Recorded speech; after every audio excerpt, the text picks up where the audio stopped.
Okay, how are we looking? I think everything actually looks pretty good. Alright, Finglui Mugunaf Klulu Rilya Gognoggle Faten. Welcome everyone to another chill. We're just a nice Sunday. It's just a nice Sunday. It's nice out here. I've been up since 6, but did you take Helen to the airport already? Yeah, I took her to the airport early this morning. So she's not here anymore. So I've been up ever since then, and but I'm getting on for a little bit of Fun Day Sunday action, wherein I'm pretty open to what happens today, fellas. Honestly, I'm pretty open to what happens today. I don't want to finish up Anubis just yet. I just don't feel like... I just don't feel like it. Today, it's Fun Day Sunday is that day when I kind of just like to... I don't know. I kind of just like to chill. I don't want to blow my fuck... I don't want to break myself on a challenge that I've never taken on yet. I just want to... Fun Day Sundays for a little bit of relaxation. There's going to be plenty of eldritch learnings regardless. Plenty of dark magics to be explored. We'll probably finish up Anubis this coming Thursday, I would imagine. League time? Oh no, I'm not playing League of Legends. I mean, I don't want to. When I do League of Legends with my brother, it's going to be on one of my stream off days, so it doesn't affect the normal streaming schedule. I guess I could do it. I guess it would make sense on some. I have to see what time my brother wants to do it. I still have to talk to him. While Helen was here, that was kind of off the table because I was spending time with her. On the non-streaming days, so I'll talk to my brother today and see what he wants to do. We're gonna start off with a banger. Oh yeah, we're gonna. Oh, it's always a banger up in here. Okay, it's always a banger up in here. The recent polar bear box, flustered, medium difficulty. Is it? It's on Hack the Box. A hunter. Okay, I'm open to whatever. Like if it's chill and interesting, I'm open to it. Big Mama Tristana, my goodness, you are so unfathomably, cosmically generous. My goodness. 10 new cult initiates. Raleigh the Zergling, Oreo Bite, Hours and Dreams, Big Red NKS, Miguel G.A. Mendez, HNL, Trailer Trash Kim, Gumby, Not Siren, and H. Mousa. Welcome to the All Has Red team, my friends. Thanks for supporting the stream, Big Mama Tristana. You are, as always, far too kind to a cult leader on the internet. Welcome, Indie Monkey. Good to have you here. Good to have everybody here on this fine day. On this blessed day of Eldritch Learnings. How is everybody? How is just about everybody? I confess, I bought a bonsai tree yesterday, and I'm not making this up. I bought a bonsai tree. Would you guys like to see? Obviously, we want to see the bonsai tree, right? Obviously. Hang on. Let me show you. Hang on a sec. It's in the other room.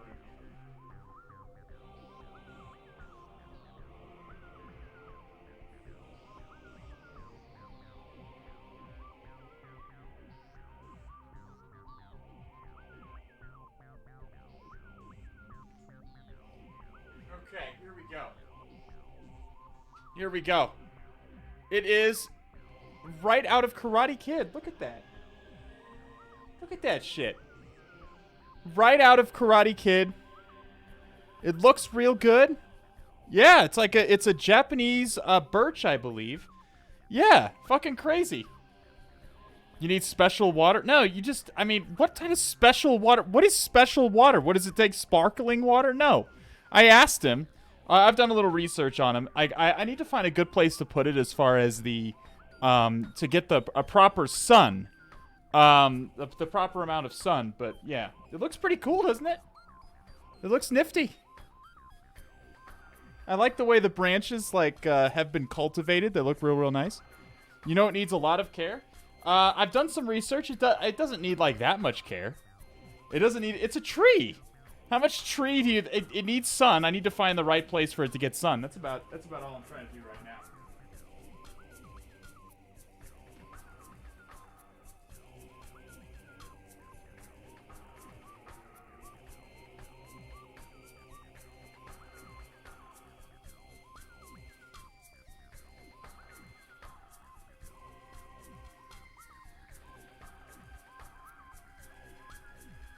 Yeah, here we go. Not from the sink? What do you mean not from the sink? Water is water. I managed to kill my bonsai tree. I'm mostly concerned about the sun it's going to get. I need to make sure to find a place where it gets enough sun. Don't take this bad, but you need a bit of sun too? No, I don't. Okay. No, I do not. My dad has skin cancer, and I assure you, neither of us need more sun. Am I pale? Absolutely I am. That's almost by design, though. But yeah, it's, I mean, I understand it takes a little bit of care. I understand that. I need to find a place where it can get a proper amount of sun. Other than that, I just, I water it. I water it every other day. I have to fertilize it a few times a year. That's about it, as long as it's getting the sun it needs. I just need to make sure I find a good place for sun. It was in that pale skin. Oh, I know. Believe me, I know I'm pale. I've always been pale. Or fairly pale. That's mostly because, well, you know, it's not uncommon for people who enjoy computers to be pale, certainly. But I largely avoid the sun, just because my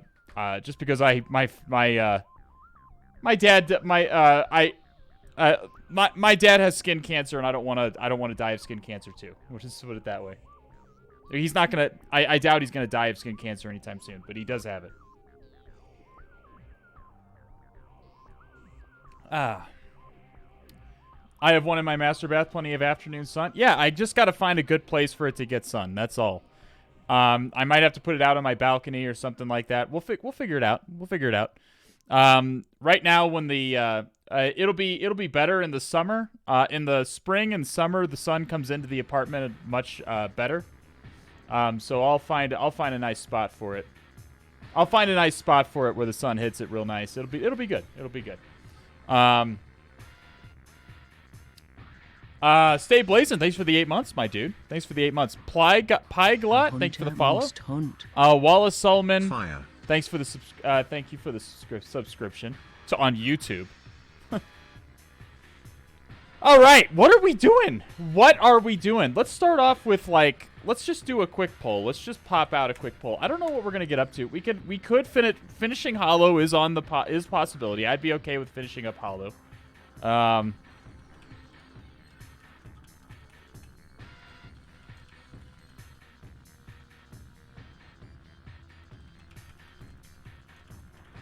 Oh, you want malding?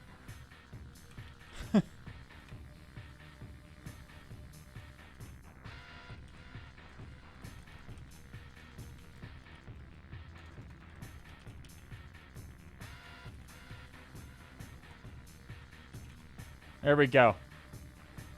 A hunter must hunt. Just find out what we're gonna get started with. Get some good brain wrinkles. Oh, we are gonna add some brain wrinkles. That's for sure. We always add brain wrinkles, regardless of what we do. I just don't know what we're gonna do, particularly on this particular day. But we're gonna find out. Well, I confess that while Helen was visiting for the last couple of weeks, my focus was not exactly on the stream, both because I had the work ramped up really hard 2 weeks ago, and I was spending time with her. So, yeah. I've been a busy bee. I've been a busy bee. Irasakai bringing us Votraz.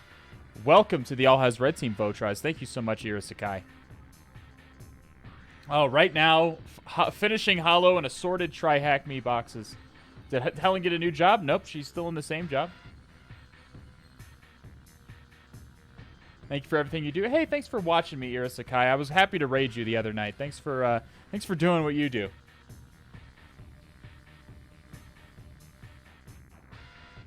Are you and Helen, Mr. Longpig, are you and Helen a thing? Yeah, we're dating. We are in a relationship. Small malems and spicy kisses. Yeah, A hunter must like, hunt. Rocco was real ornery last night, man. Like, on the final night, he was just... Like, I would just pet him and he would bite me. Like, you just kind of get used to Rocco biting you. If you're gonna be around Rocco any length of time, you just kind of get used to him biting you. I find that if you persist through the biting, he just kind of bites you a couple of times and then he just kind of gives up. He's like, okay, well, I guess this happening. And then he mellows out for some reason. He's just a spicy little fucker, man. He's just a spicy little dog. What can I say? Ice Wolf bringing us 6 months of Prime. Welcome back to the All Has Red Team. Zero Ciaran bringing Irasakai into the passionate club of cephalopod enthusiasts. So it looks like assorted TryHackMe boxes has won. So let's pop over to TryHackMe, see what they have to consider who raised him. She babies him like it is insane how much she babies him. She carries him everywhere. That dog has it so easy. It's insane. Logging into TryHackMe.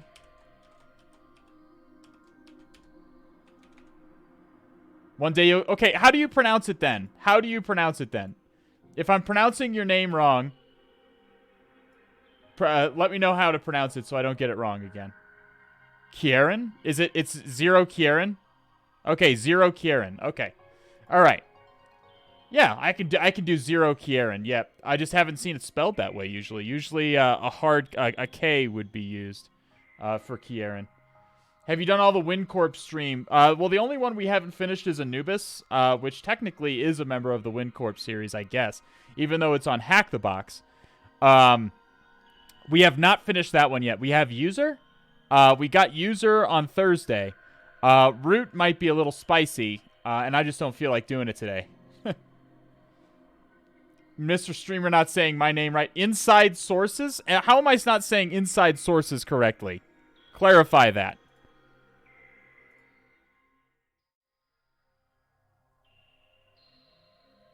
I thought she was in your very close... I mean, she is. She is in my very close circle, but that's because we're dating.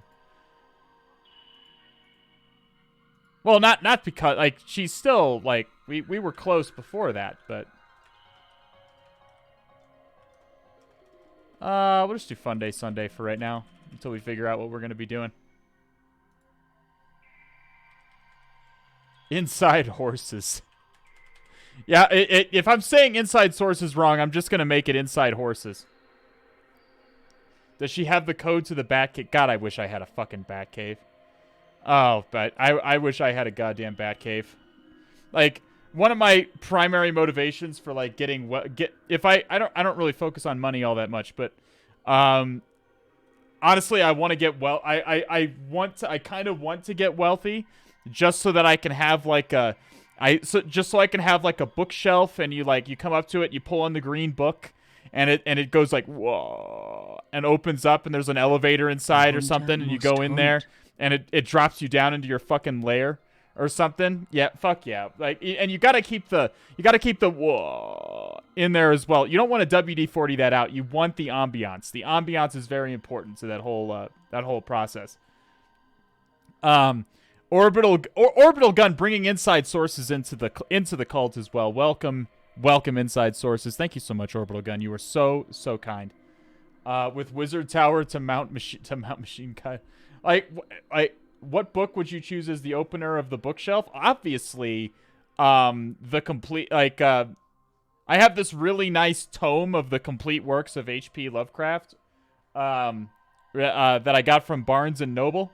So it'd probably be that. It'd probably end up being that. All right, what are we doing? What are we doing? Let's see. What are the newest ones? What are the newest ones? Okay, so we done this one, the Log4j one. What are you fine people interested in seeing today on this fine day? I'm open to just about anything. I don't care if it's hard as long as it's... I don't care what the rating is. What are you guys feeling? You wanting VirtualBox on VMware? This is VirtualBox.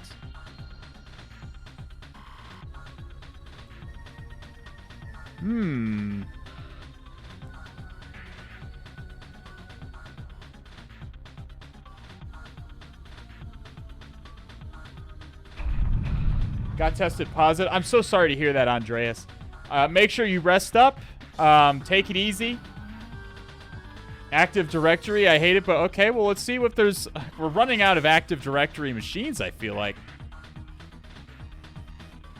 Okay, here's Lay of the Land, which I think is a walkthrough sort of machine. We've done all the other ones.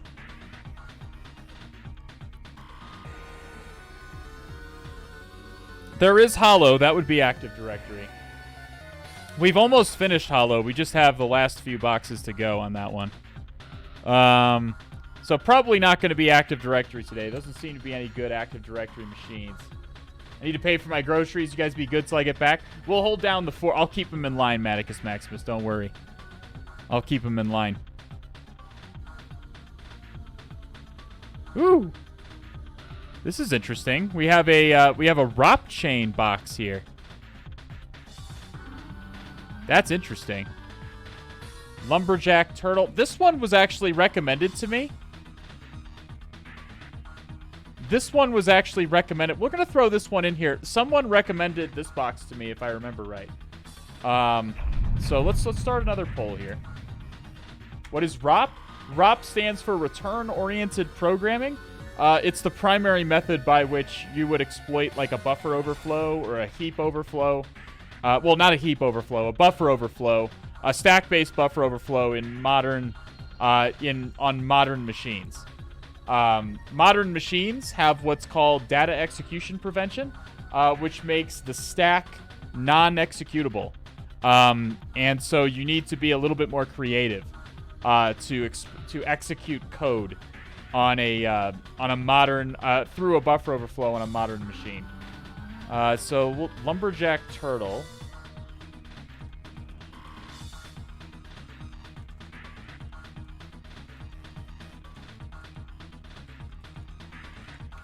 So let's gonna look at some boxes that seem interesting here.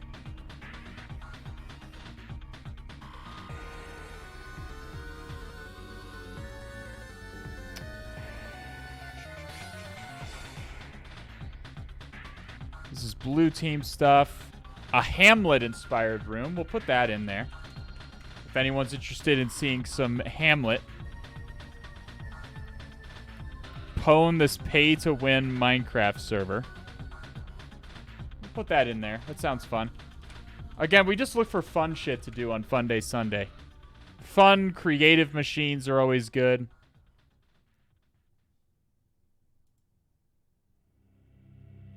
Let's see.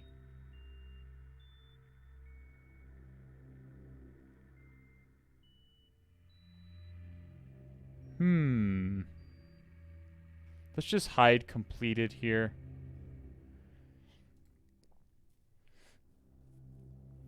We'll throw Contain Me in there.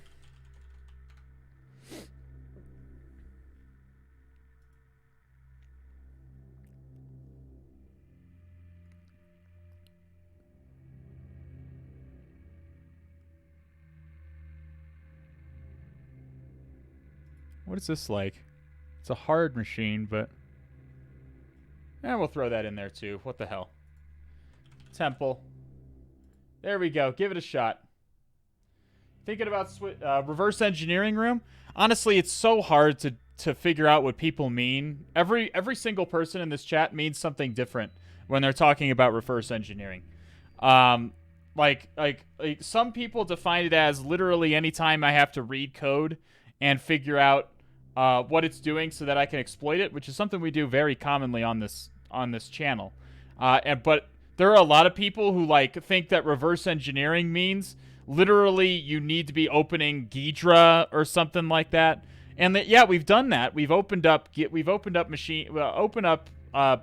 in Ghidra before. There's not a whole lot of machines, at least on TryHackMe, that revolve around that. Think about switching from my Lenovo to MacBook with M1. Any caveats? Probably doing pen test, security research. Not sure if M1 is supporting everything I need. I mean, M1 is just the processor, is my understanding, YTD Hero. The M1 is just the processor. It should be able to run all the software you need it to run. IDA Pro? I don't have IDA Pro. I do not have IDA Pro. What about some SSRF? Well, we'll see what... Normally, I don't, like, plan out a machine based on the exploits in it. Normally, we take it as it comes. We figure it out as we go. We just kind of figure it out as we go, fellas. So let's see what chat put. Of course, chat picks the hardest one. Of course, chat picks the hardest one. Why would chat pick anything different? Jesus Christ. But M1 is not an x86 architecture, but I don't know if it makes a difference. My guess is Apple likes to make sure that everything is going to run on their software. I'm pretty sure it's going to run just fine. I mean, a MacBook is a pretty common tool in the security, is a pretty common platform in the security industry, so I don't think you should have a problem with it. GoPro, welcome to the chat. All right, we're doing Temple. Temple it is. Let's see what we get. Gain access to the temple. Deploy the machine. No deep lore. I am offended. At this point, I expect lore with my machines. Bop this over here. All right, let's connect to TryHackMe.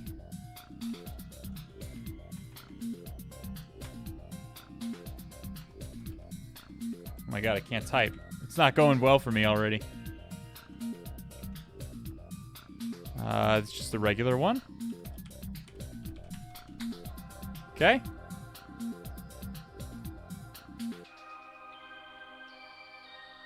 It doesn't seem to be... It may not have connected. Interesting. Let's go ahead and just re-download the VPN here. Let's go ahead and re-download that. It says I am not connected. Okay, let's just switch...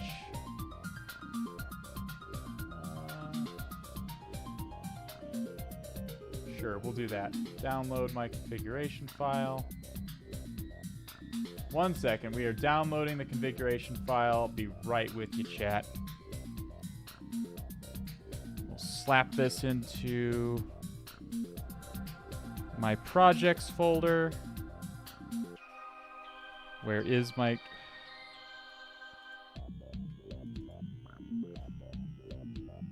TryHackMe. Paste. See if we can get connected now.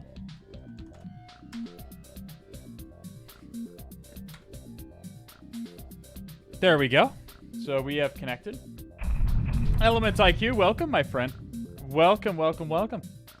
Arkenstone, Slangin' Lumber, and Yui with the follows. Welcome to the All Has Red team, my friends. Thank you so much for supporting the stream.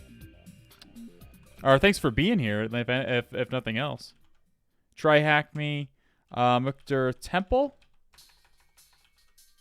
This is gonna be a fat fucking Mulder. I can already sense it's gonna be a fat fucking Mulder. But you know what? You're not gonna get to me today, chat. Today there will be no molding.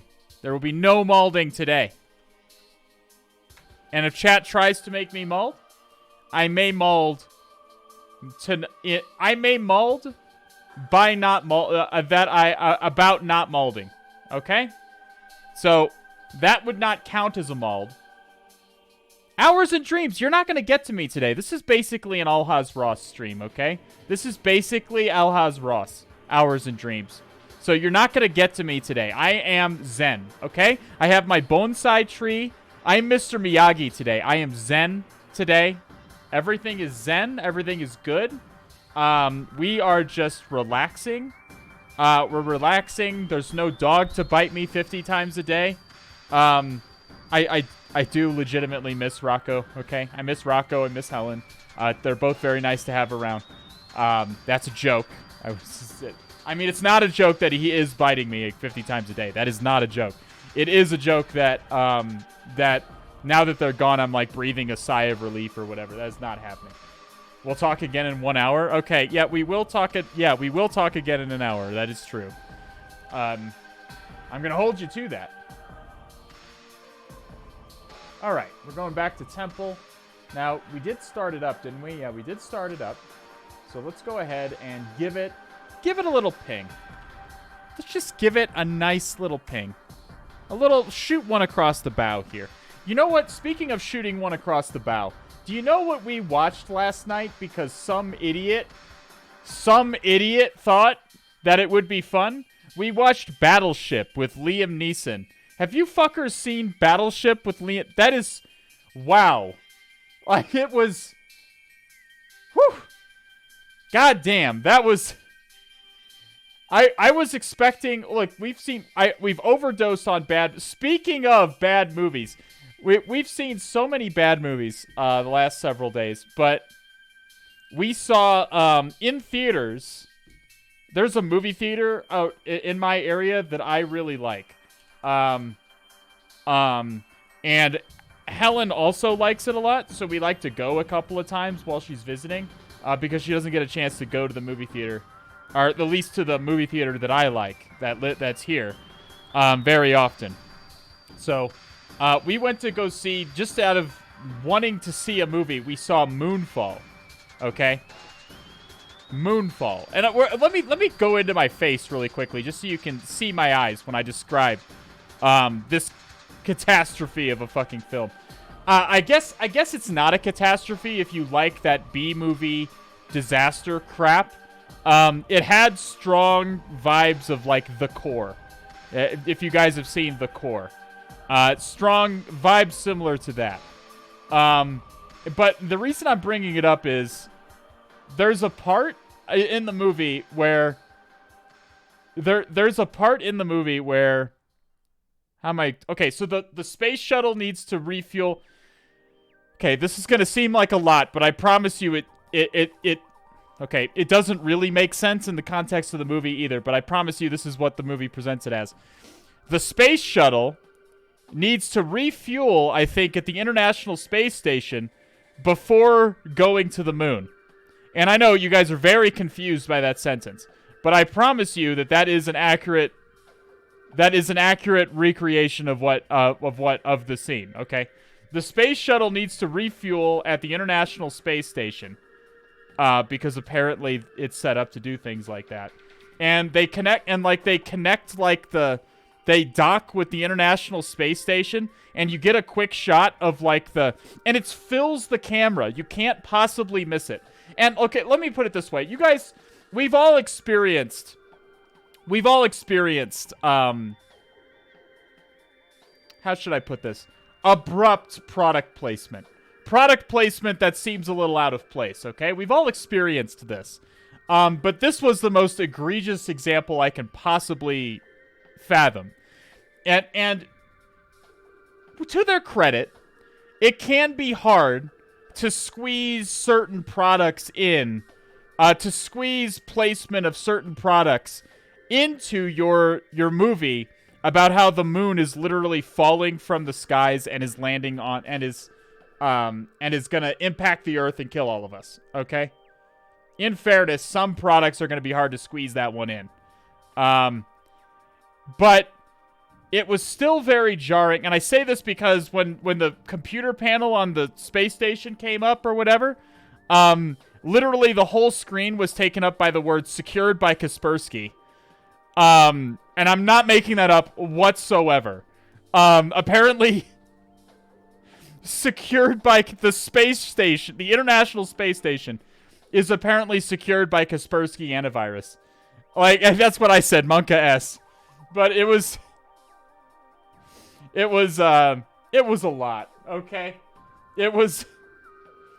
There was a lot going on. Okay. Yeah, it was very funny. It was very funny.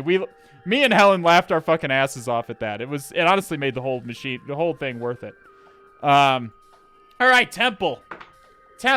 We got off the track, okay? We got off the track, but we are back on the track now. Let's do it. We're breaking into the temple. We know the lore, or at least the fact that there is none.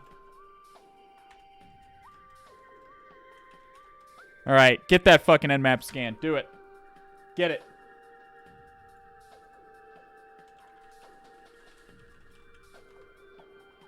All right, we get port 7. What the okay, so we're in for a sporting one already. You aren't secured? No, I'm not saying anything negative about Kaspersky, although I will say that when I worked for the NSA, we didn't trust him. We didn't trust Kaspersky. However, all I am saying is that it was very abrupt to see secured by Kaspersky antivirus on a movie that's literally about the moon falling out of the sky and impacting the Earth. I'm just saying it was a lot, okay? So this is interesting. Echo.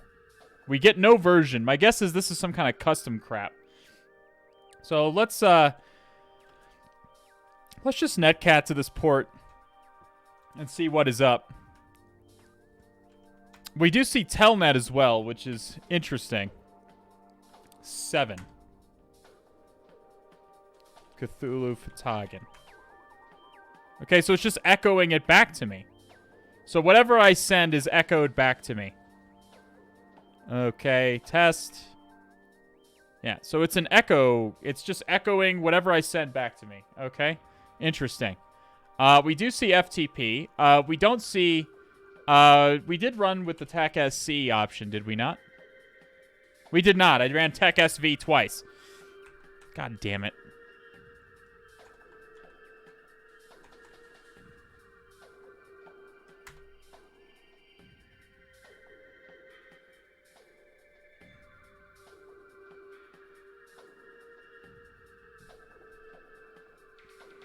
Ah.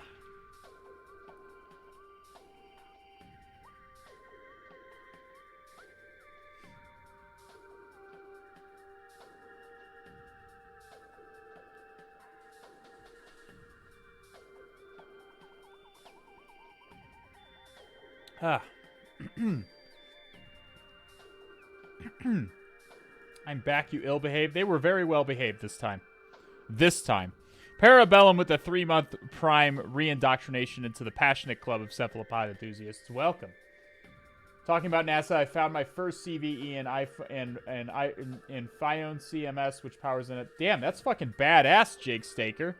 That's fucking badass. Nice. Can we update the box? Yeah, we can. Let's do that right. Oh.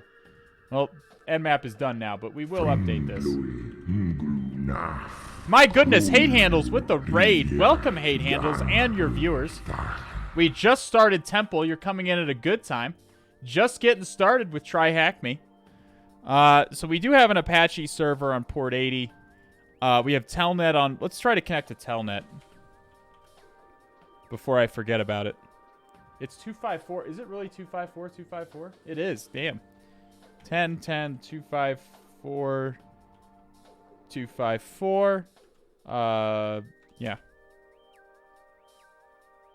Test. We can try some basic passwords here.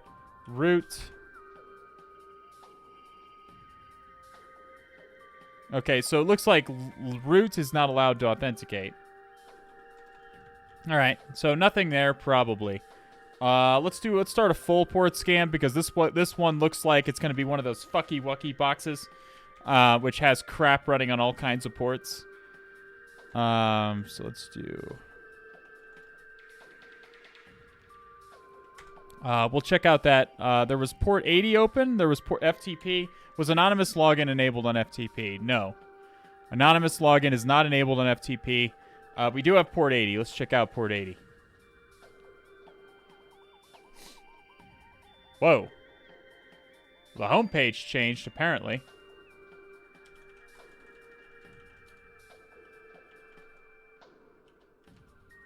Breaking into the tent. Oh, my burp suite is not listening.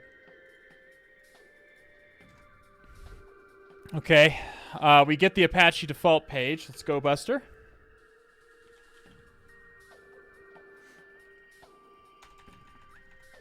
Let's do PHP TXT.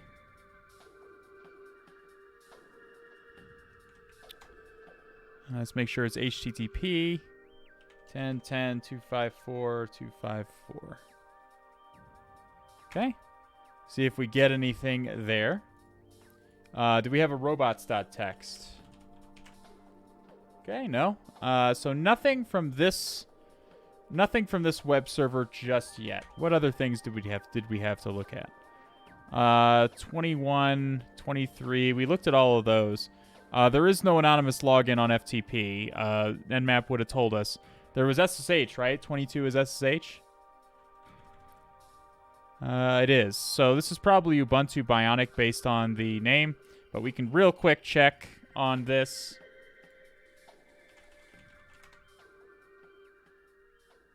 I saw the ASP molding a chisel. I still don't know why chisel wasn't working, dude. I still don't know. I haven't had very many problems with chisel in the past. I might have been doing something wrong. I was a little flustered that stream, so I was probably fucking some shit up. Who knows? Not exploit. 7.6p1 Ubuntu Launchpad.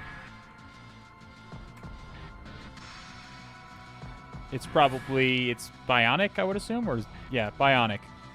So this was in the Ubuntu Bionic. So assuming this SSH server hasn't been upgraded or changed at all, we can assume that this is probably Ubuntu Bionic. We get no other ports, so there's got to be something that pops up from either this GoBuster or this Nmap scan here. Port 7 got to be the way. Well, all it's doing is echoing my stuff back to me. Like, I connect to it, and all it's doing is echoing my stuff back.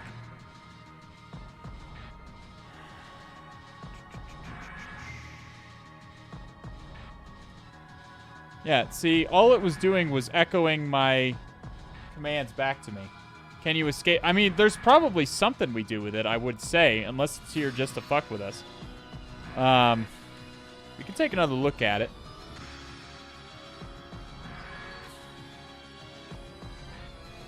Test. We could try some characters. See if it doesn't like any of these characters. This is something I like to do when I don't really know what to do. And it just echoed all the characters back to us, so it doesn't look like any of the characters resulted in any kind of crazy. It looks like it doesn't look like any kind of weird behavior was caused by any of this. Would port knocking be in play here? It's possible. It is possible that port knocking would be in play. But we would need some kind of indication of which ports. Like, you're not going to brute force a port knock. Buffer overflow? It could certainly be a buffer overflow.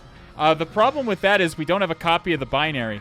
So we have no way to reverse engineer it. But we can try to, like, just send it 5,000 A's and see if it crashes on us.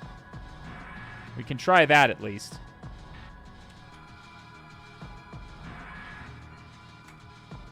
And it just repeats our A's back to us.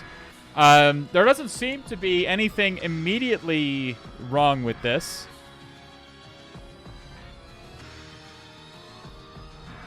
Whatever we send it, it is just echoing back to us. We haven't found anything in GoBuster. Is there something crazy in the page source of Ubuntu? UDP scan. We should do a UDP scan as well. We like to do UDP scans when where nothing is turning up. Sudo nmap techsu 10.10.254. Now, we aren't going to do a full UDP scan because it would take too long. Hey, listen. What? You owe hours and dreams. Yeah, hours and dreams.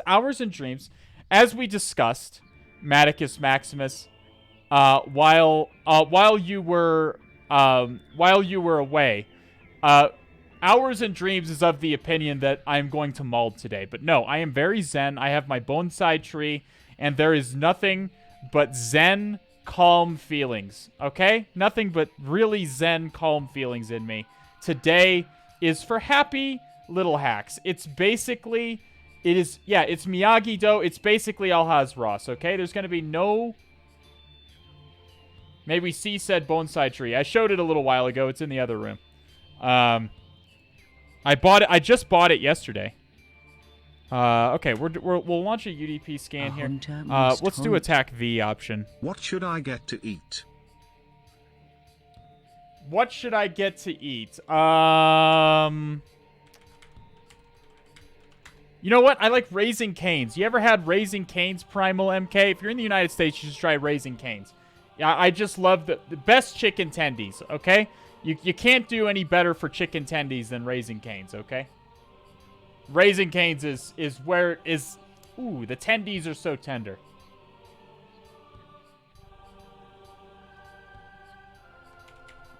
Okay, we still don't have anything, do we? There's got to be something that we're missing here. Like something that's going to come up from... Something that's going to come up from one of these scans that we're doing. Perhaps a different Go Buster word list would give us some indication. Wow, really nothing, huh? There's got to be something. There's got to be a way into this temple. So if it's echoing my crap back to me, like I can't do any kind of cross-site scripting or... There's not really much I can do with that, I don't think, can I? I mean, we tried to send it special characters, see if it broke anything. It didn't seem to break anything. ID. We could try some simple command injections. No.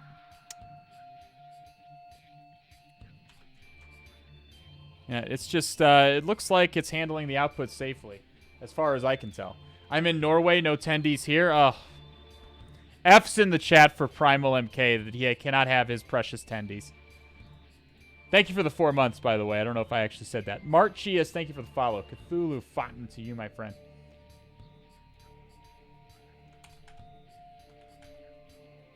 So there's just, this is, I mean, we're just kind of, I'm just kind of, at this point, assuming, would I be better off with a different word list? Is there like a Git directory or something?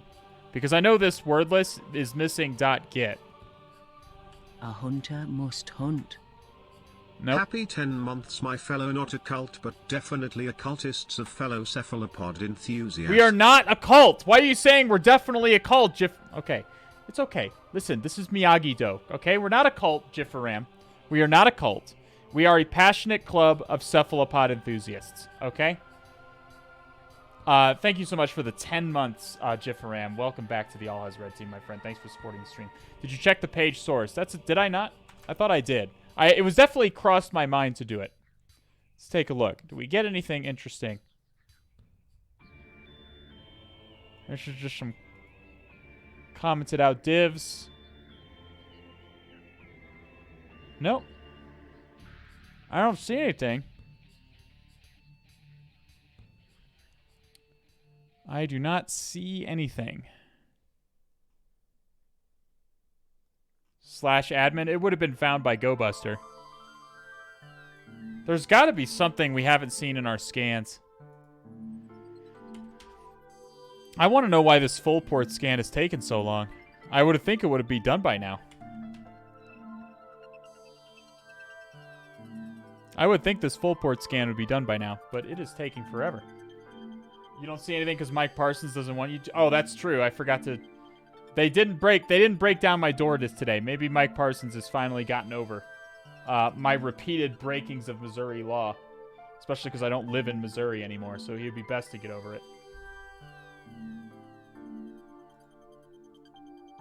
There's got to be something going on here. Like, I feel like I got to be missing something for my scans. There's got to be maybe a UDP thing. Maybe SNMP. It's possible that SNMP... we could just scan. Let me just scan 161 specifically.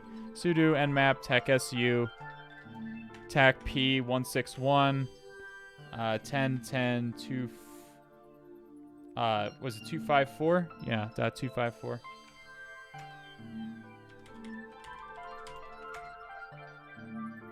Closed. Damn it. So that's a dead end too. I mean, the echo thing is the only thing we can really interact with that seems to be giving us anything. I guess we can poke at FTP a little bit. We didn't actually look at FTP because anonymous login wasn't enabled, or at least Nmap said it wasn't. Watch anonymous login actually be enabled or something. A hunter must hunt. 13 months poggers. Yeah, nope. No joy there. So no anonymous login on FTP. We don't have any usernames, so I can't. I could guess Temple, I guess. Maybe it's Telnet Temple Temple.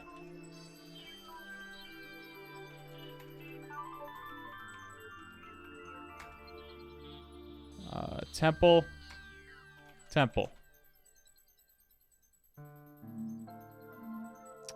Nope. Damn it.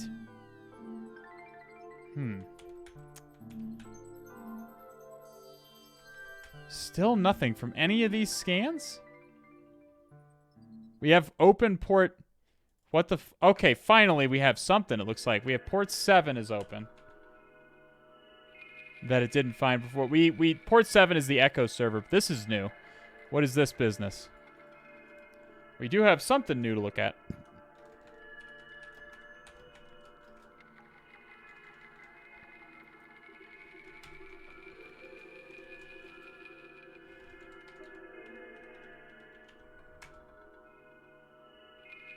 See if that gives us anything. Could you bind or we can connect to it with Nmap, and all it does is it doesn't handle HTTP requests, so curl would not work. All it does is echo our stuff back to me. Yo, props to everyone who rooted the new box and hacked the box yesterday. Apparently the dev team forgot to remove their PwnKit script from the box. Nice. We need to restart the Saturday Alhaz Red Team Hack the Box Bonanza. Would people be interested in that? We used to have a group. In fairness, I stopped coming. I got kind of burned out of Hack the Box a little bit. But we used to have a group that would go into the, that would hang out on Saturdays in my Discord, and we do the new Hack the Box machine. We moved it to Foot server. I'm fine with it being in Foot server. We should just still do it. We should just still do it. I'll take a look next Saturday. Next Saturday I'll take part. I think I'll pop in. We do have a Python HTTP server. Okay, so we have something here. Let's take a look at this.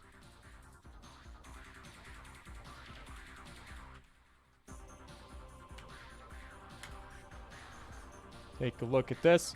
We have a login prompt. Okay, so ye old admin. Here we go. Nope. This does look like a custom login prompt, so we could try for like a SQL injection or something.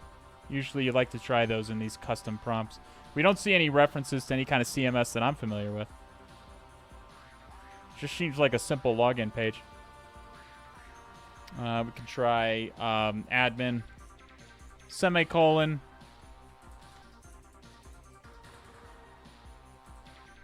I'll do it here. Or 1 equals 1.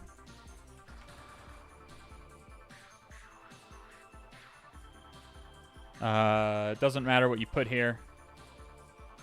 Hacking attempt. Oh no! They're on to me, chat. No, Mo! No! They found my IP. They're tracking me. They're tracking my IP.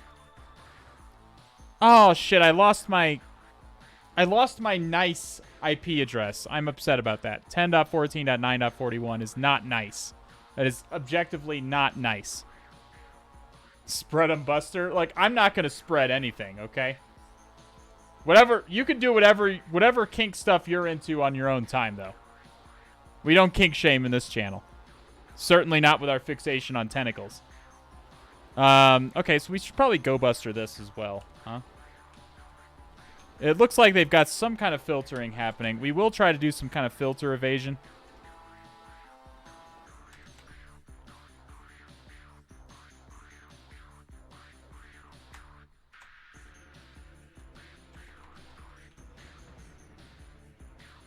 So we have a /login page. Let's see what other pages there are. We can also take another look at the source to get an idea of what other pages there might be.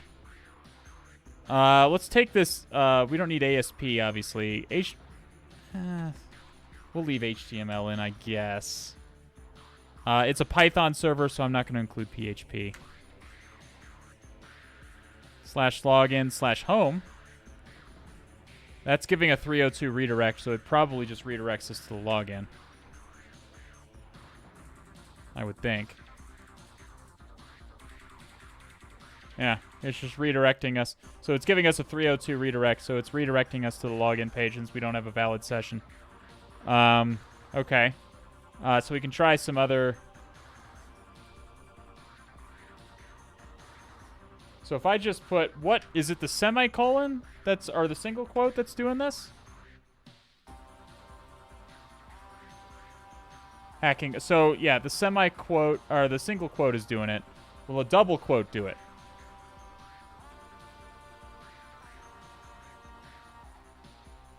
/admin gives a 403 forbidden, but it does exist there. So double quote does not do it. We can try a double quote. Usually a single quote's going to be the one that does it, but we can try it with this. Invalid username or password. So the single quote is what's breaking it. I see a lot of errors with the 1 = 1, but never hits on a 5 = 5. Yeah, you can use any number there. The 1 = 1 does not matter. It's not detecting the 1 = 1 anyways. It's detecting the single quote. Or the apostrophe, I suppose, more specifically. I see log for shell on the box. You should probably FF this one. So... Interesting. We could certainly try log for shell. Like, where's the basic log for shell attack string? Where's our little Bobby Jindy?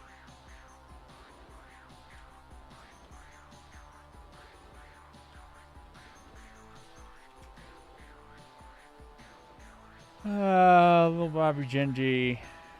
Log for shell cheat sheet seems fine.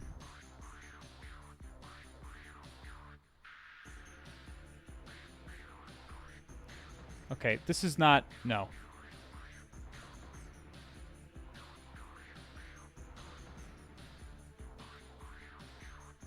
You should have it saved if you're sending those text spammers a little canary. I copied it. I copied it out of... I used Huntress to do that. I used the canary thing too. But normally I would use Huntress, but this time I used a canary token. But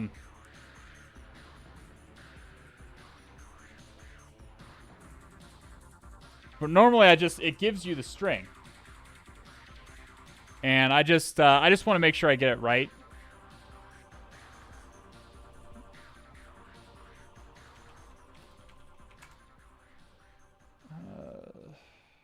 I don't want snike.io has been crap, or snick, or whatever the fuck we're calling it.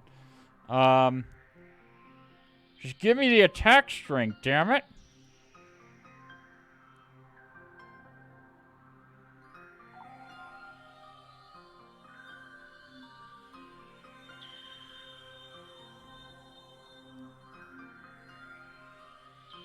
Alright, fine. We'll do Huntress, log for shell. Let me copy it out of Huntress. Copy it from Huntress, and I'll just change the URL. Here we go.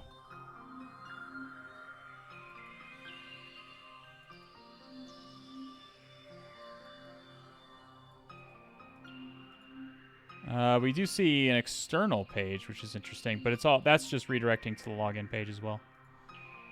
Okay. So we can try pasting this in. We're going to put...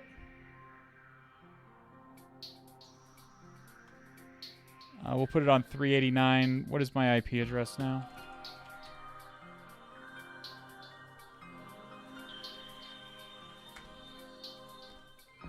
.14.9.41.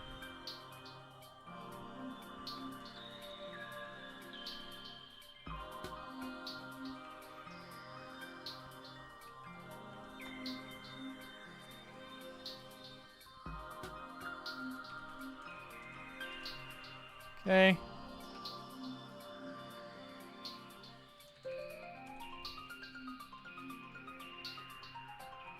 $389.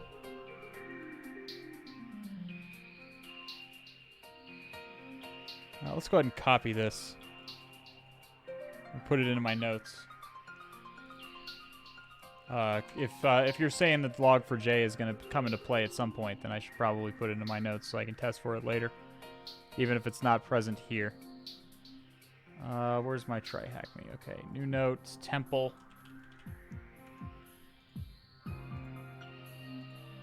Okay.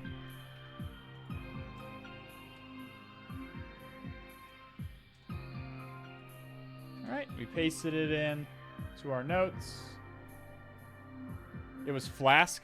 Oh, you're right, it was Flask, wasn't it? Someone said log for shell, and I was like, sure, we'll try for that. And then I forgot that it was Flask, my bad. But if we see... There was that external page, I think also redirects to the login, doesn't it?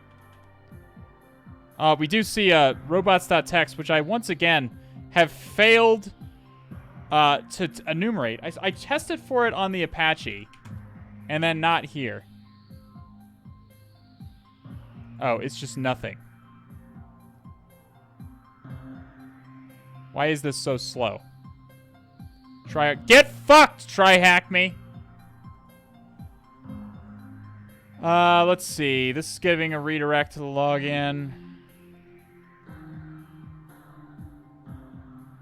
Gotcha. We got a little bit jebaited, chat. A little bit jebaited.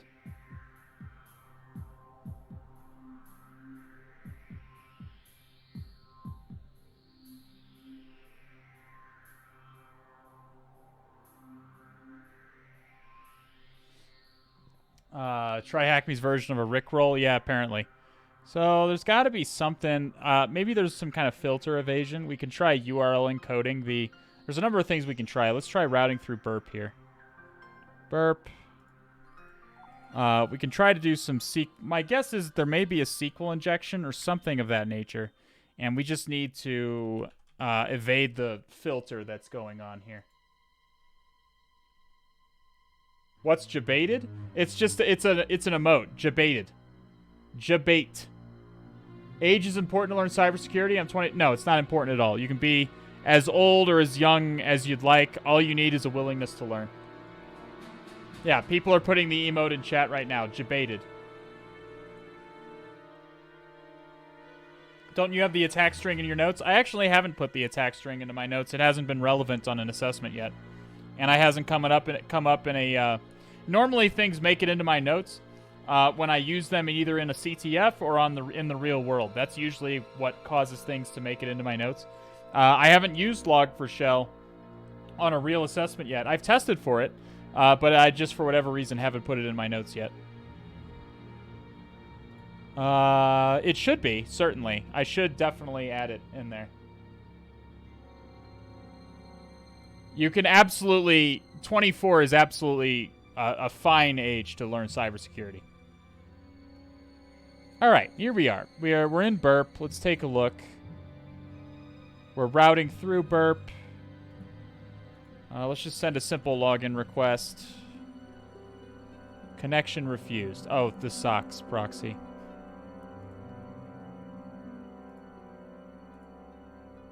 We had the socks proxy enabled, and now we do not. Technique, thanks for the 13 months. My goodness. Welcome back to the All Has Red team. Ozman PCC, thanks for the follow. Okay. So that worked. We get a post request.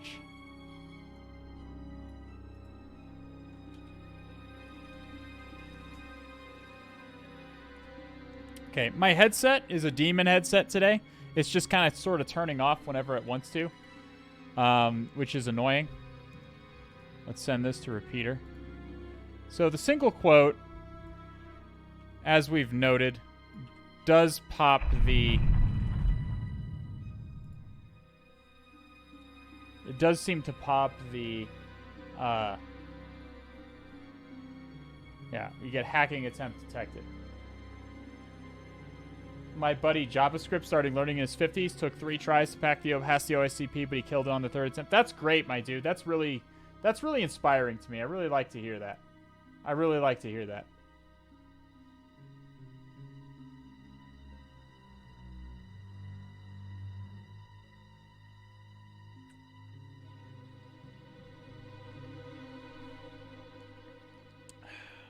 Is there anything... Before I go down this rabbit hole of trying to, like, bypass this filter. Login button. We don't see any...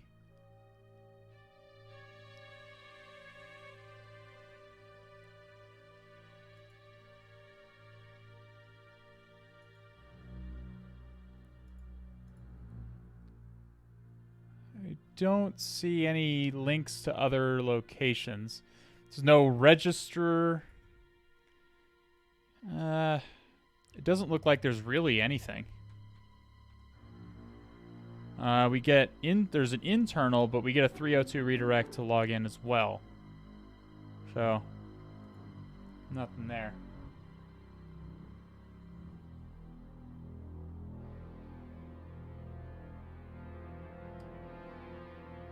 Want my dad to learn too?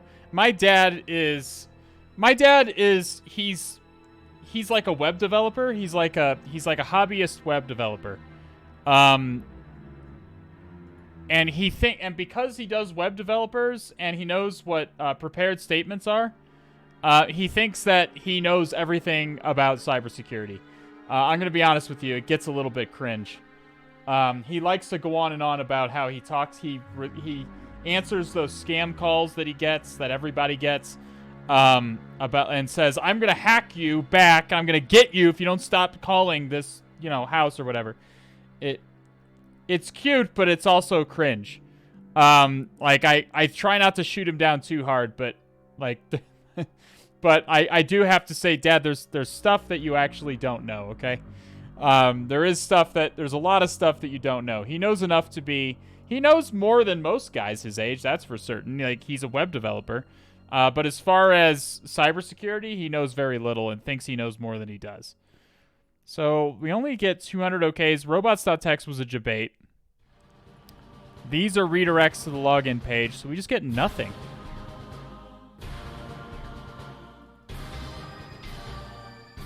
Let's stop this one up here. I don't think we're going to get anything from that.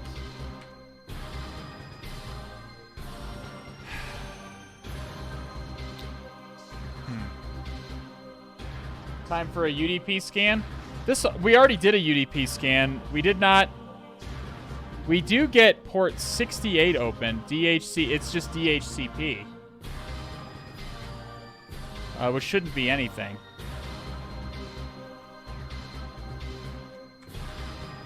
Try server. That's just a default thing. We shouldn't be able to get anything out of that, I don't think. What's port 7? It's this echo. There's some kind of custom thing listening on that. And all it does is echo your, whatever you send it back to you.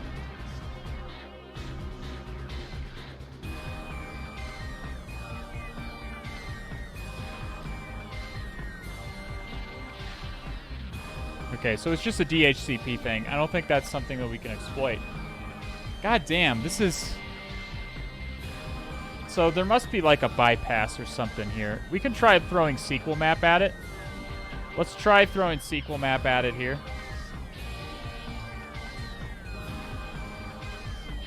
SQL map might be able to get past the filter.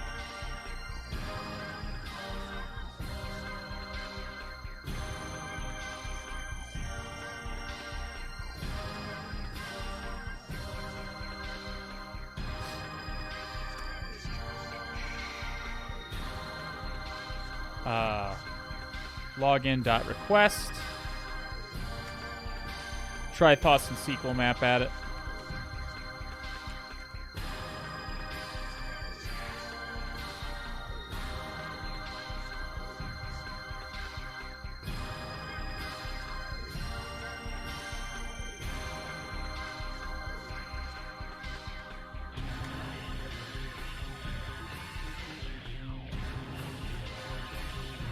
Connection.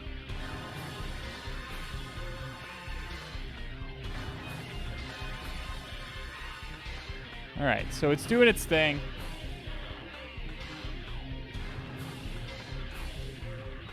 We tried it with a double quote. Can we try URL encoding a double quote? There's a number of different bypasses we can attempt here. Convert selection, URL. Sent 27. Do we still get the... We still get hacking attempt detected. Let's try double URL encoding it.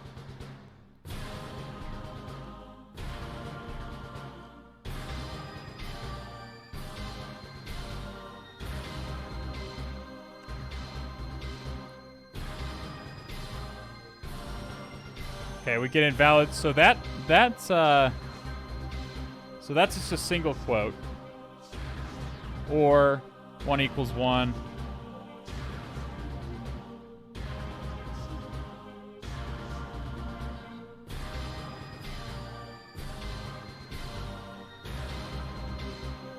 Invalid username or password. It did not log us in. Damn. Did your hacking attempt error message display your IP, or was it the part taken from the request header? I think it was probably just the. It displayed my IP. Yes.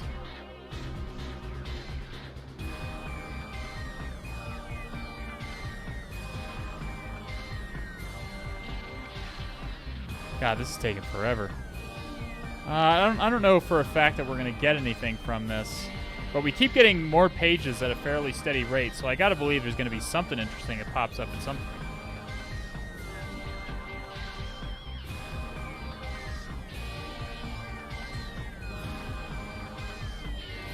I'm just asking whether someone could try to inject into that. Into the IP address? No, I don't think so. It's not reflecting back any of our input. I mean... All they could inject, they could, like, change their IP addresses they're coming from, but I don't think that would be an injection. It was, like, workzug, which is Flask, I believe. So, like, if we were to put in a single quote here...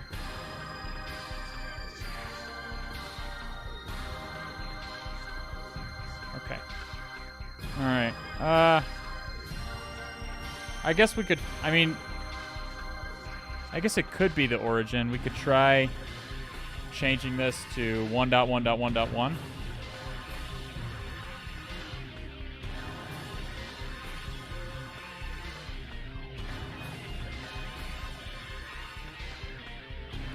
Even if we could inject into it. Yeah, it's not being taken from that. Oh, that's the IP address of the machine anyways. It doesn't seem to be it doesn't seem to be...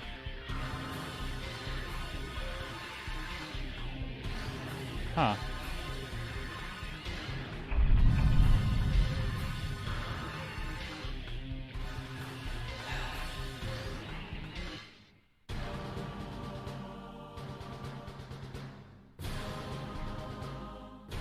I mean, it's a simple post request with just 2 post parameters.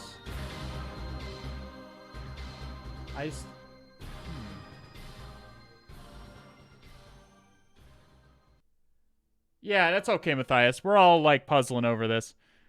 I gotta believe it's some kind of filter evasion.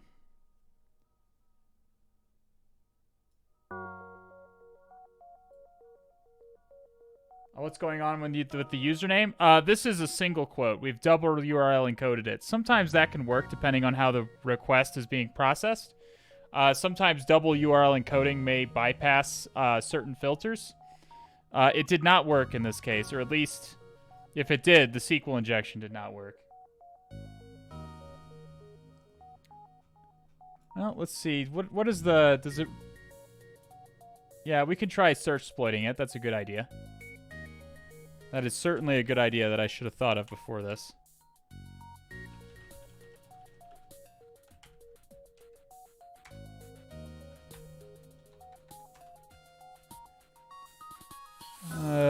this is like ancient stuff.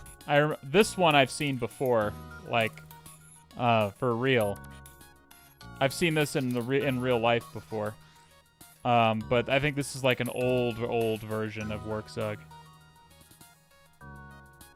Like several years old. I don't think it would work for us here. We can take a look at it though. Let's look at the Metasploit module.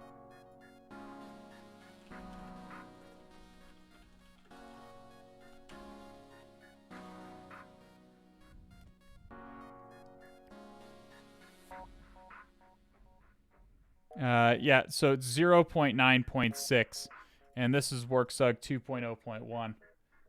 Keep enumerating. We are enumerating. We've got enumeration going on in the background. I'm wondering if this is one of those. So TryHackMe sometimes has these boxes where you just scan for a fucking million years before you find anything. And I'm starting to wonder if this is one of those boxes. Because pages are coming up here. I keep having to check back here because more pages are showing up. But we haven't found anything interesting. Maybe there's a /console. I think that would have popped up, but we could try it.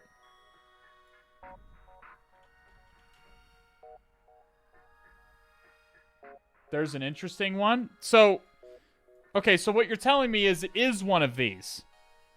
Is it one I found for... do I have to wait until it pops up? Is it just not popped up yet, or is it one of these? Because robots.txt is nothing. The only 200 OKs we get are login and robots.txt. We get 302 redirects to the login page. We have some 403 forbiddens. I guess we could enumerate inside the application directory? Or the admin directory? Maybe GoBuster without XML, TXT?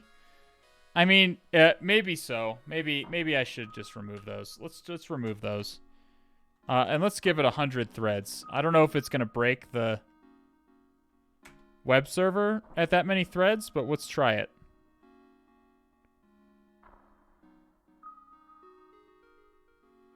69, and that's a nice number of threads, Jifferam. Nice. Star's in her litter box. I can hear her.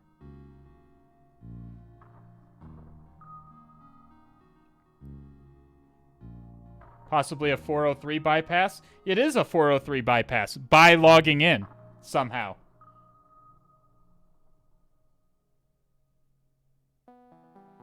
Every time you log in, it's... Is there a reason you don't use Feroxbuster? Sometimes it misses the pages I want to find. I've had Feroxbuster miss pages before, and it made me really annoyed. So we have a vendetta against Feroxbuster now. I was using Feroxbuster for a bit. Another problem with Feroxbuster is that by default, it just spins up entirely new threads. So I've seen it have a problem with. It spins up an entirely new thread and it quickly ramps up its the weight on the website. So it has a tendency to kind of DOS websites. If admin is 403, usually Hours and Dreams. Usually yes, not always. But I don't want to start scanning inside of a 403 directory on a hunch unless I absolutely need to. And people are telling me to keep. People are telling me to keep enumerating, I guess. So we're gonna keep doing that.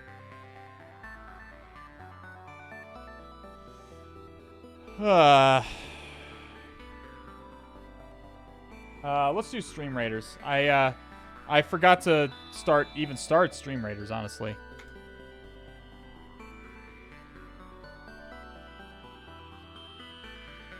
God, we're just scanning. Scanning. There's nothing interesting going on in this machine. It's kind of frustrating.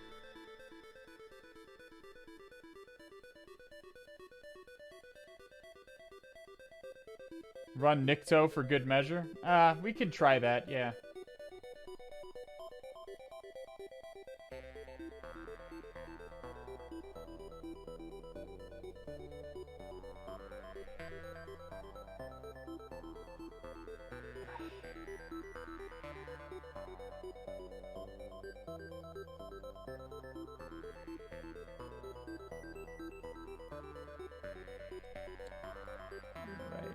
get started with... We got a loyalty chest right off the bat, so make sure you get your units in.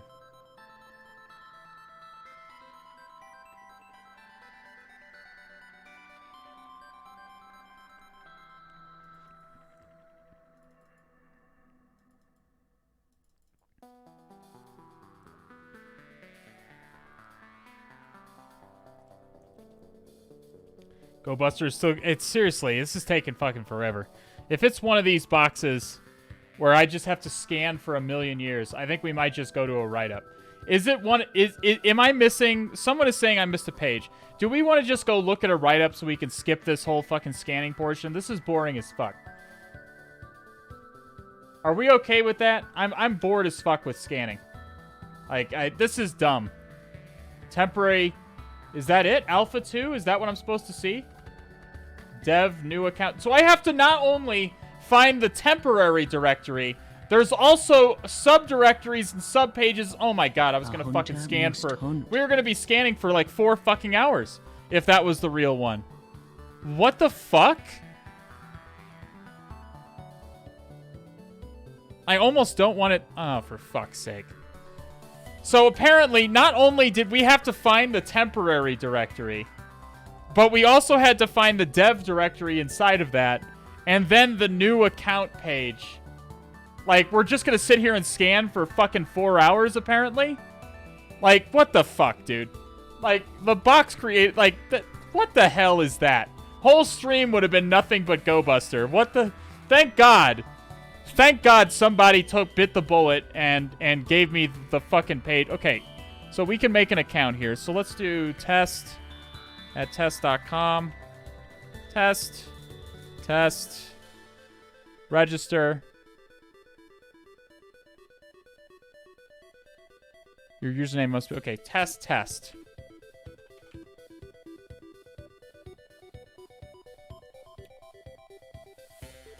Okay, account created. Fantastic. Now we're cooking with some amount of gas.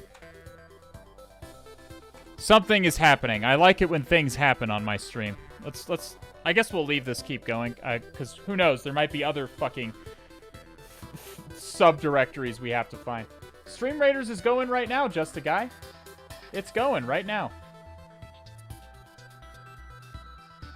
Stream Raiders is... It's... you have to place your units. Test. Let's log in. Oh, come on.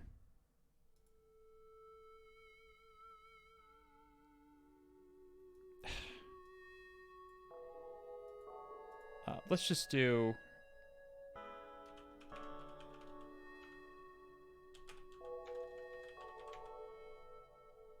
Test 1, 2, 3.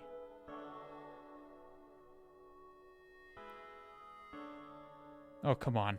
Okay. Test 1, 2, 3, 4.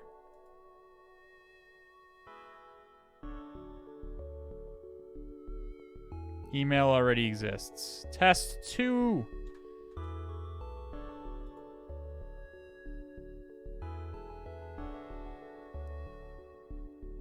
Okay, account created. Are we going to be able to log in now?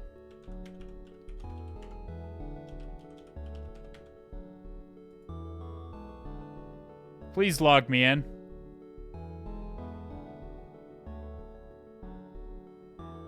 Okay, we have something.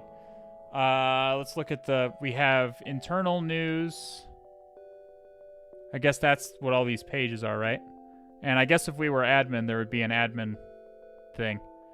Internal at templeindustries.local. Let's copy that out, put it into our notes. Might be relevant later.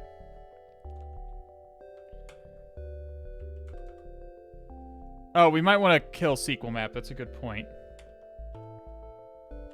Because we're probably not going to find anything there.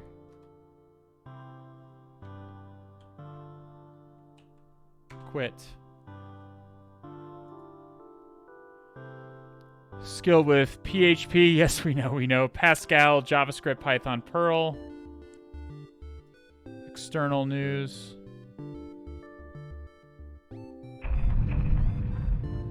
Account.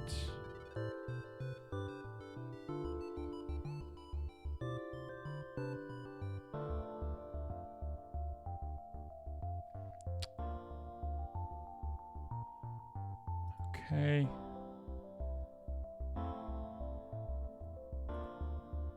View the page source. See what we're dealing with. So this was Flask. This is Workzug Flask.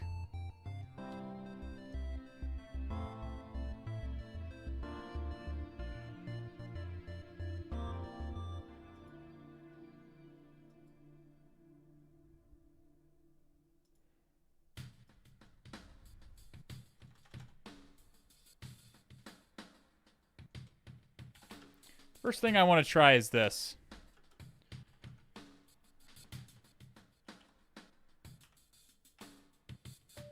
Let's do 8 times 8. No. Invalid email. So it has to be an email. We'll do 8 times 8 in the username and see what we get there. Okay, it did let us make the account. Let's log out. Let's try to log in as this other user.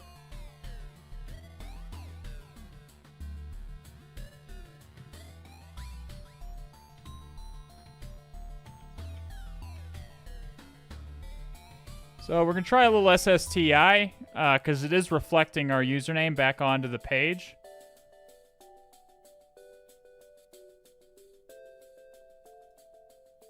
So if SSTI works, we should see a 49 in the place of our username on the account page, or a 64.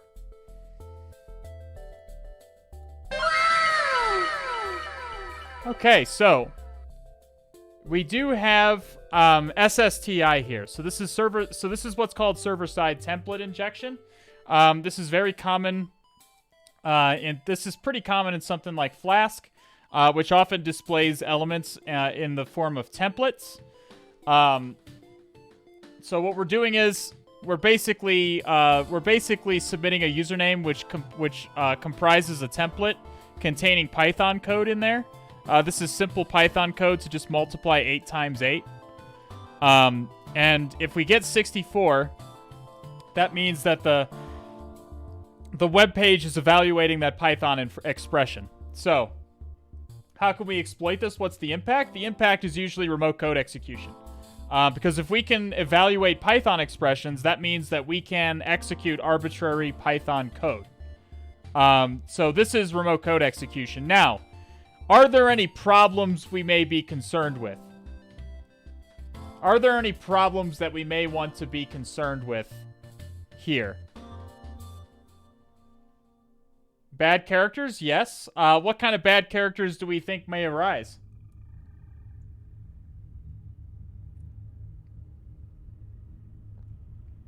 What kind of bad characters do you think you might run into? Crashing the service? You usually won't crash the service with SSTI.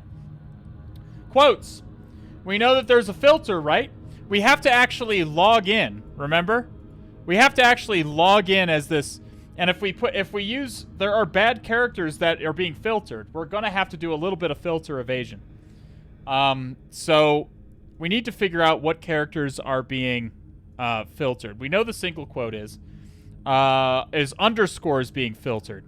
Underscores are going to be important in an SSTI payload. I need to know if the special characters in an SSTI payload are being filtered. Okay, so underscores are also being filtered. Where did you find info or mention about Flask? This is Workzug, which I believe runs on Flask. You can Google it. I'm pretty sure it does. I never actually looked it up on stream, but I've encountered this before. I'm pretty sure it's Flask.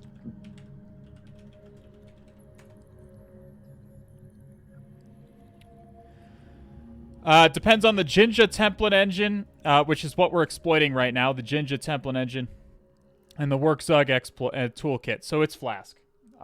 It's the room description mentions Flask, does it? I didn't see that.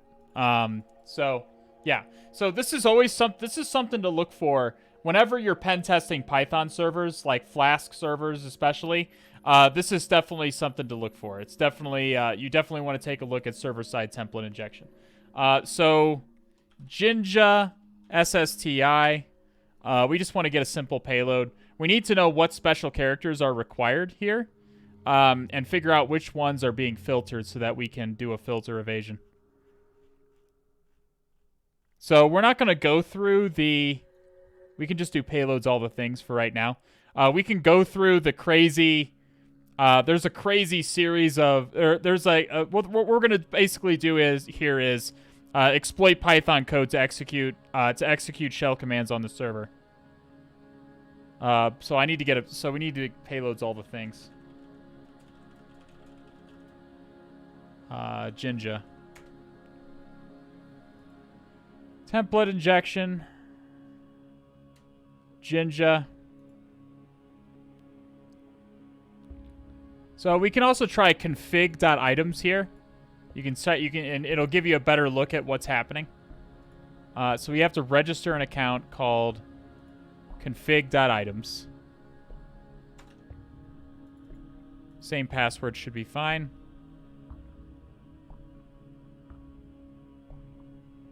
Okay, so now we can log in.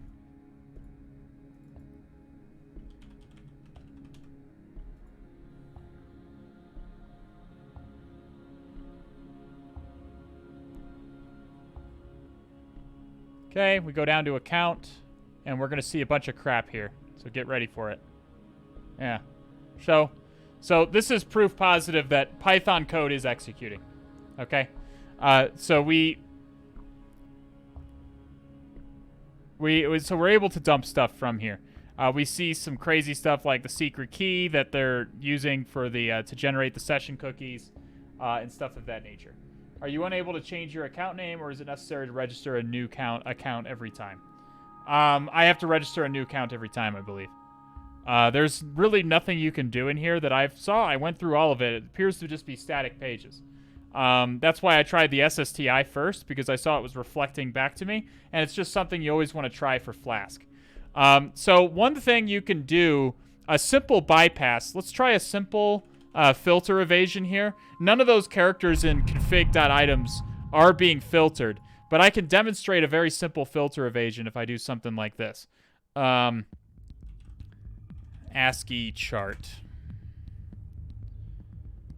I just want to see the table. I need to see the hex values that go with every character. So where is the period? So the hex value is 2E, I believe. Yeah, 2E. So if we do this,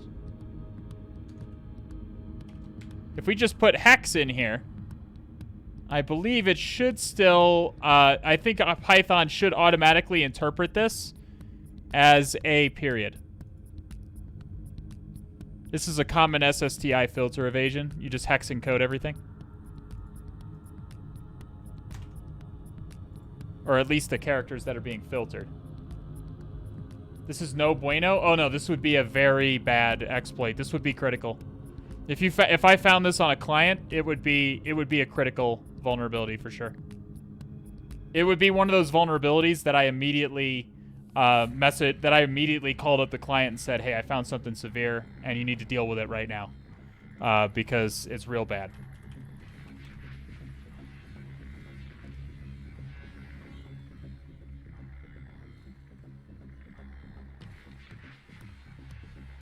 Okay, let's see if we still get config.items interpreted here. Okay, we get a server. We get a... it looks like it needs to be in a string. So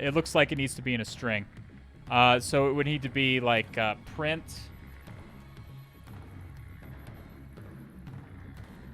Something like this.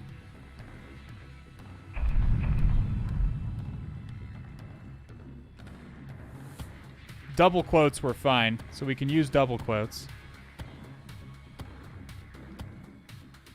Let's try this. We're just testing to see if this hex encoding will work.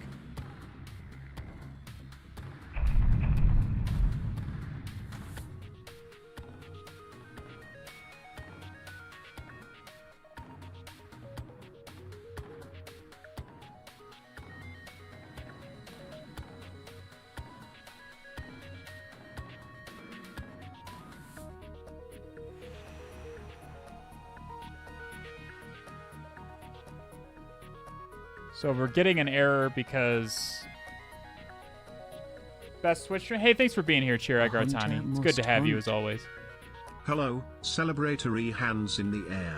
Best Twitch stream. Celebratory hands in the air. That's a long ass fucking emoji description. Maticus Maximus bringing Angel D into the fold. Welcome, Angel D. Thanks, Maticus Maximus, for bringing him in. Ingo423 and High 2000 HB. Thank you for the follows. Brizzy Burke, Sizz, Slayer, Slayer K, I guess. QRTRS. Thank you for the follow. And Chirag Artani with the 6 months. Welcome back to the All Has Red team. They could have made it more Could they have made it more tedious? It's, I mean, this is fine, I guess. It looks like I am still exploiting this incorrectly, so I should probably stop fucking around and try to actually find a payload here. So what I'm getting wrong is the Jinja template. Right here. Let's jump all classes here. This is the one that I think most commonly I use. That's the one that I've used most commonly. Let's try this one. This should dump all the Python classes that are available. And then from those Python classes, we can pick one that is useful to us. Now remember, these single quotes are being filtered, so we need to use double quotes. Single quotes and double quotes are not different in Python, so we can use different... let's take these spaces away as well. Okay. We should probably start, like, how high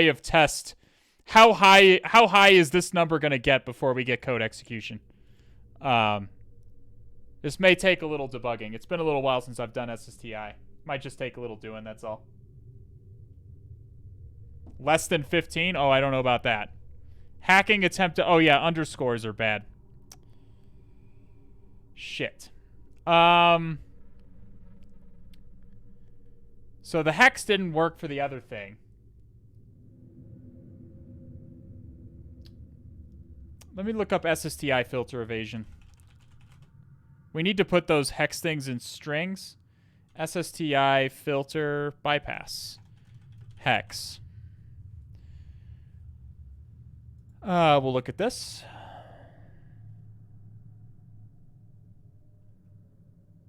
How about if underscore is blacklisted? Perfect.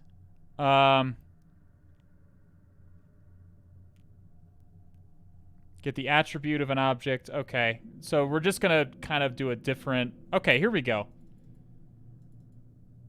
So we need to find subprocess.popen. This is what we're looking for in subclasses, because that's going to allow us to execute code. So let's do this one. That should work right there. So you can see that the 5F is the underscore, and you can come over here and check that out. Where's underscore?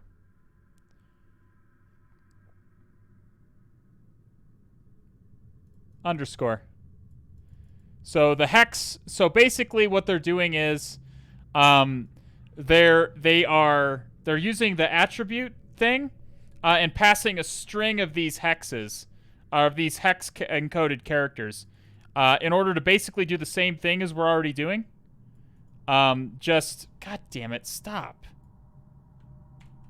Okay, hopefully that copies. I don't know if it actually copied. Let's log out. Let's log in right here. Test 8. So this should get the subclasses, I believe. We need to find subprocess. Good.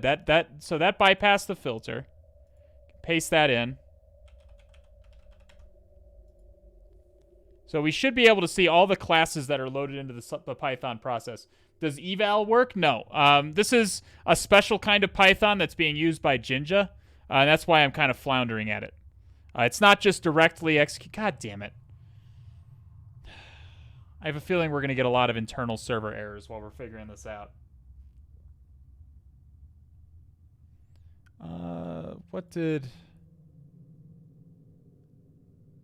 There's single quotes here. How come it accepted our... Oh, these are not single quotes. They're backticks. That's our issue. For some reason, they're using backticks as quotes here. That would be our issue. You cannot use backticks as quotes in Python, so let's make sure to replace these with double quotes because single quotes are being filtered.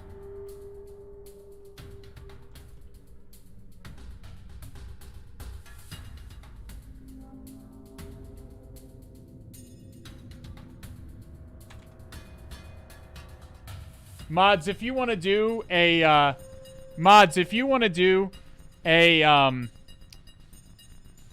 a gamble, like what do you call those things? On Twitch where you have like where people can wager their channel points on how high this number is gonna get.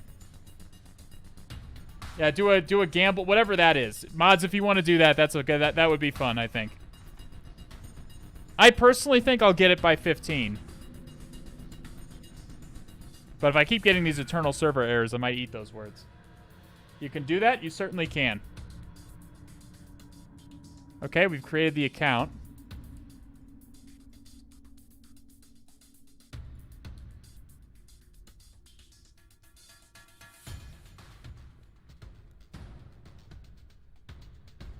It can probably be like an over-under 15 or over-under 20.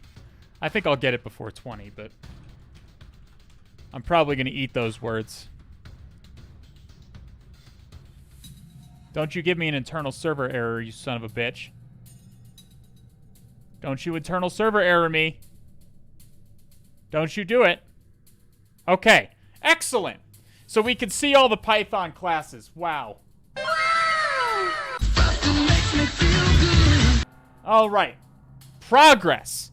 So we want subprocess.popen is usually the one that tends to be loaded into the prod. These are all of the Python classes that are loaded into the process. Let's put that into our notes. Honestly, this should be in my notes just in general. SSTI bypasses, I should say.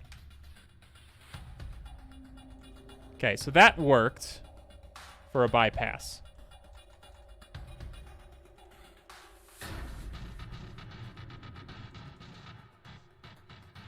Okay.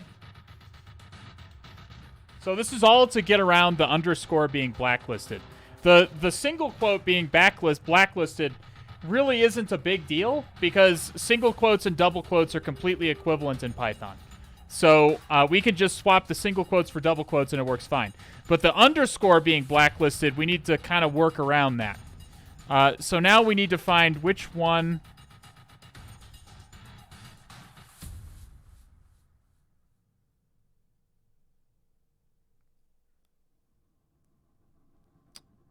Okay, so they're running a little Python script here to figure out which one of these is subprocess.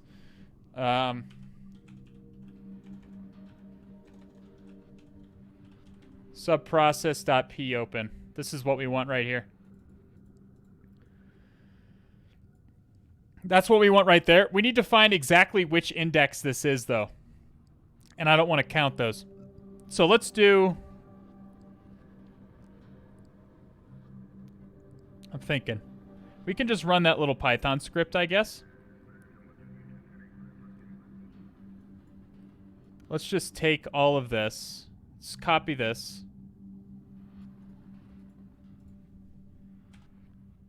We'll paste it, or we'll vim classes.text. We need to find out exactly which one subprocess.popen is so we can call it.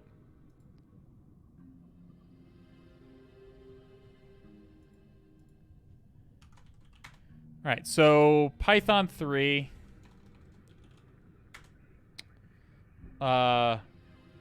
With open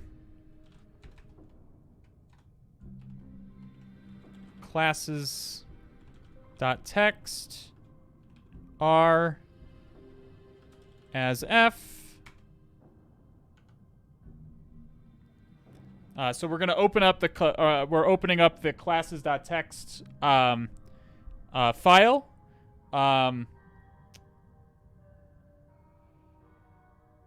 Contents equals f.read.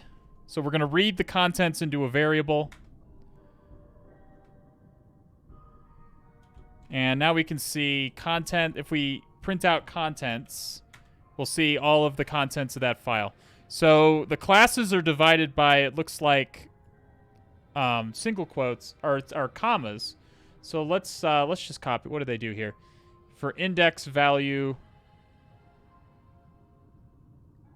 in enumerate, check split. Okay, we'll do that.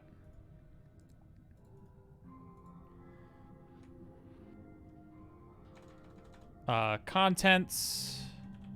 So we're splitting the contents by the commas.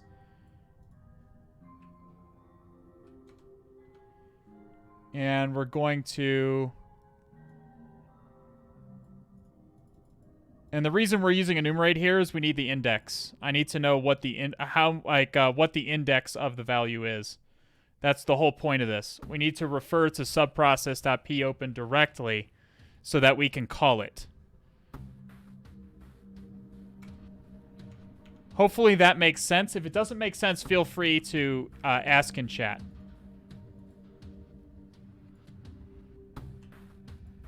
I know this seems like a lot of dark magics that we're doing here, but that's okay. It's okay to not know what's happening. 206.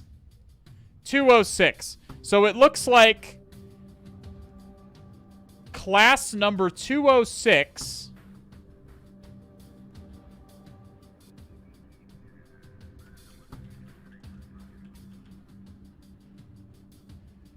class number 206 is subprocess.popen. Could have just R into pay. You could, yeah, you probably could. I guess you could have. I mean, it's like a visual representation of an array, Kafka, which means that Python wouldn't really accept it as an array, I don't think. Why can't you reference it by name? You just, well, we kind of are. Well, we're loading all the classes. We're going to pick the specific class in the array that we want to. I don't think you can just reference it by name. I don't think you can. Because if it could, we would have a much easier time here. But we're going to call subprocess.popen to execute code for us, which is what's happening here. So it looks like subprocess is at index 287. The problem is we can't use braces. We should be able to use brackets, I think. Shouldn't we use brackets? Let's try and log in with brackets. I think brackets will work. I thought... did we try brackets earlier? If we didn't, we'll try it now. Let's try brackets.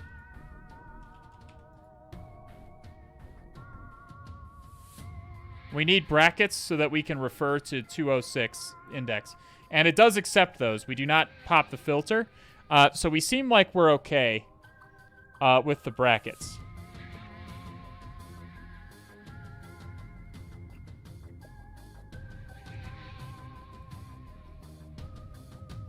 So final RCE. We could probably just use this one.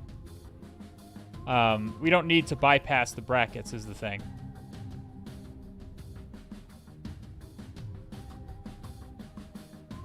You're basically just passing it.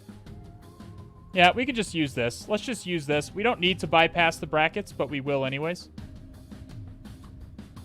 We just need to replace the 287 with a 206 because that is our index. So let's pop this in here. God. I hate websites that try to be smart. I hate it. Please stop. Here we go. So we want 206. 206 here. And we'll go ahead and copy this out. Oh, there's single quotes are still in here. We're going to have to replace those with double quotes. Let's move this in. Let me paste this into Markdown so that I can see it.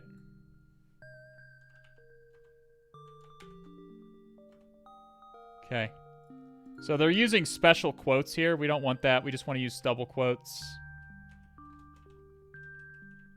Like you have the little upside down quote here. That's just the website using special Unicode characters. You don't want that. That's why we got that internal server error before.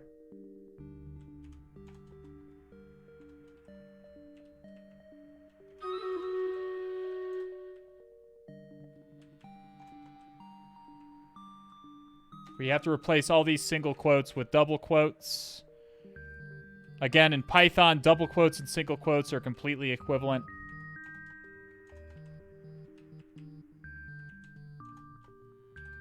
In most languages, double quotes and single quotes mean different things. Like in Nim, for example, single quotes denote a char, or a character, rather than a string. Which double quotes denote a string. Okay, so we can replace all of that. Let's go over here. Let's place this in here. God, I hope we don't pop the length limit. If there's a length limit, I'm going to be pissed. Okay, so we should notice that all this is doing here... All this is doing here is it's executing ls. It's executing the ls command. That's it. All we're doing is verifying code execution. So we've created the account. So we didn't pop any length limits. That's good news.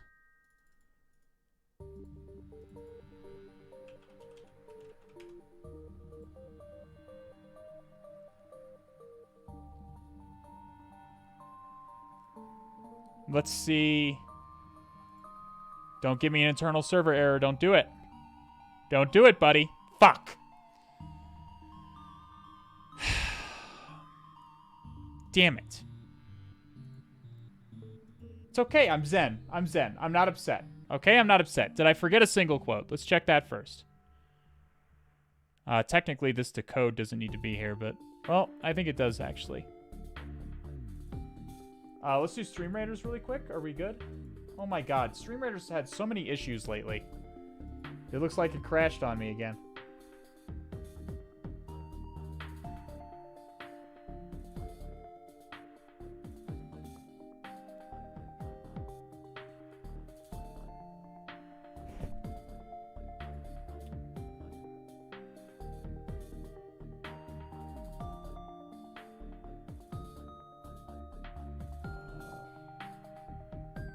Okay.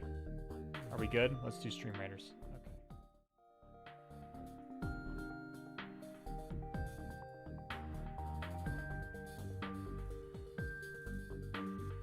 It's down for me too. Yeah, it's been fucking weird. It's been weird this week. So the likeliest thing to be wrong here is that our index is wrong. I kind of did like a really quick fucking hackneyed way of figuring out the index of subprocess.popen. So we probably just need to verify. The first thing we need to do is verify that we're accessing the correct class. Once we figure out that we've accessed the correct class, then we can debug from there.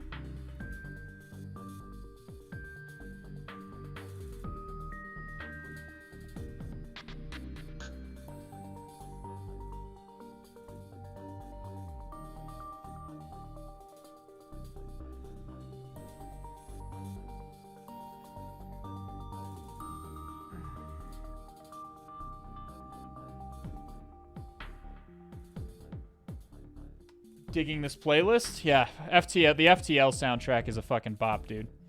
Lyman and Alex Stankov, thank you for the follows. Technique and Lunas008 with the most kills and most assists. Oh, we have 200. We have prizes to give away. Let's see.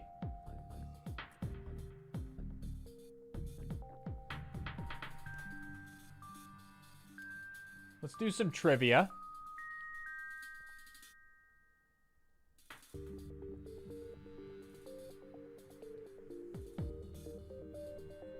I'm thinking.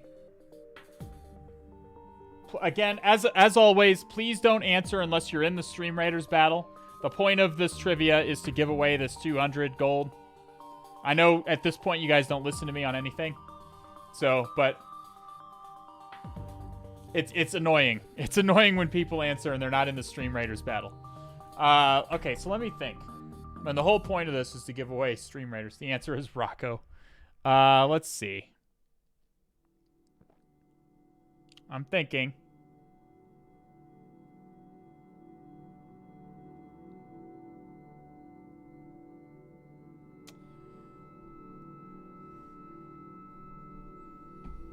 I don't have any good fucking trivia questions prepared.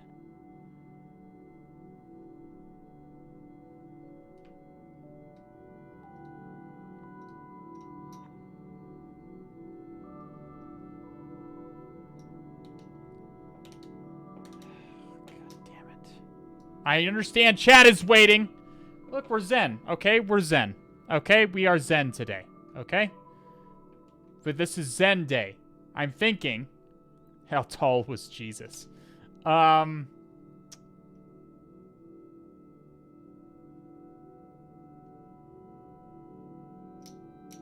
damn, I can't think of a good one. I've come up with a few, but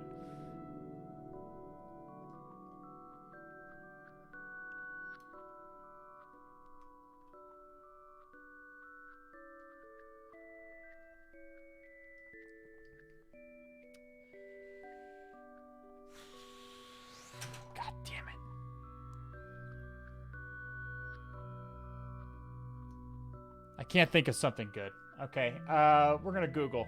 We're Googling.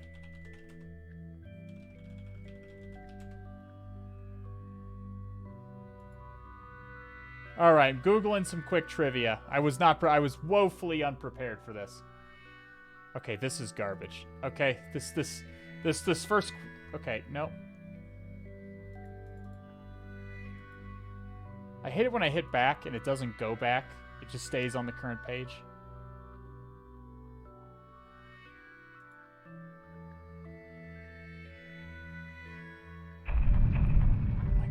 Please. Spare me. Oh my god. I have no... Test my security... Oh my god! Sign in for it. Okay. Okay, I gotta come up with something.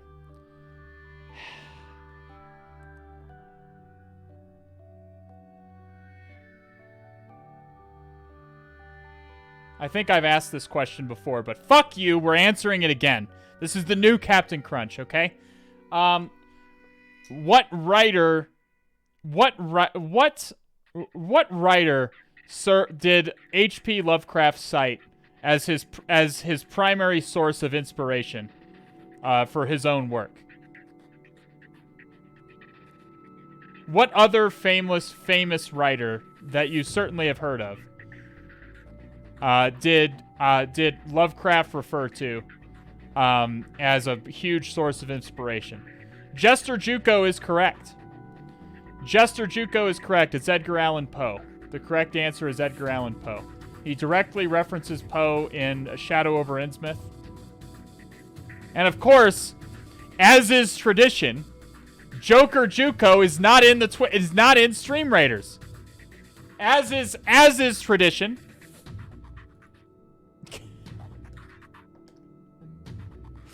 I swear to God, Technique just waits for someone to answer. Just waits for the answer to come in because he knows that the person who answers isn't going to be in Stream Raiders. And just snipes these every time. And you know what? I guess he deserves it. Fucking degenerates. Okay, alrighty.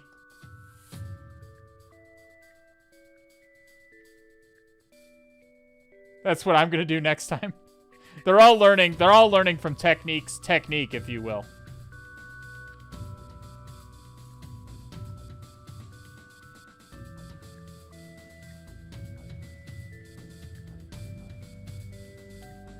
Just sitting in the hills for days waiting to make his shot. He's a sniper, what can I say? Angelus, thank you for the follow. Cthulhu Fountain to you, my friend.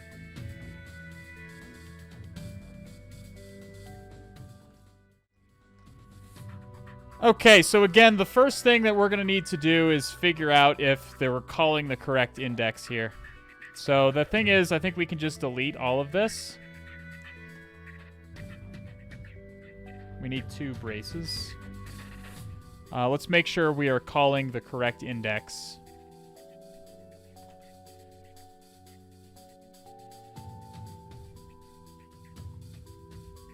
So if this works, we should get basically just we should get this, but for subprocess.p open.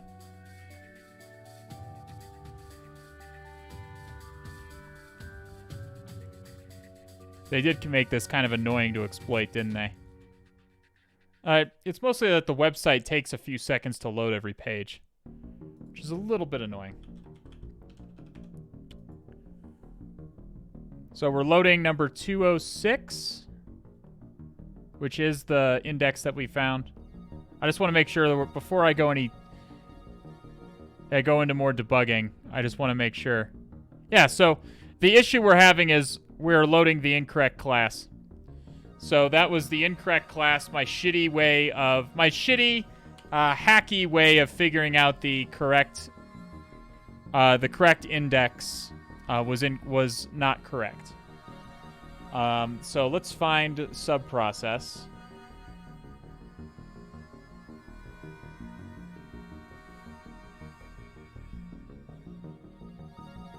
Where is it?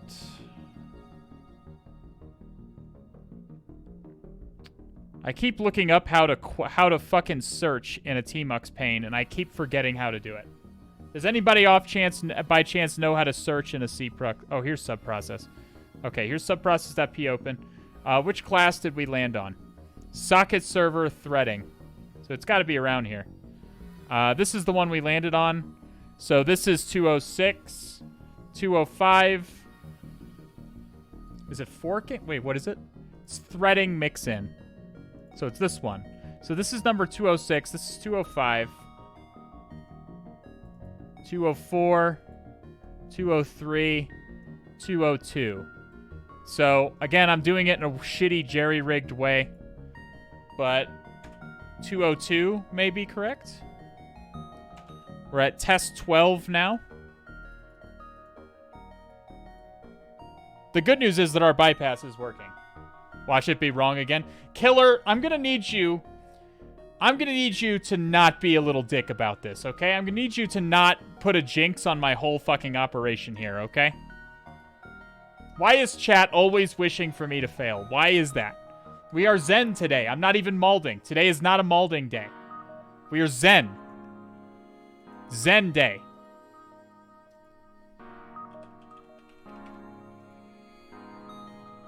All right, give me subprocess.p open.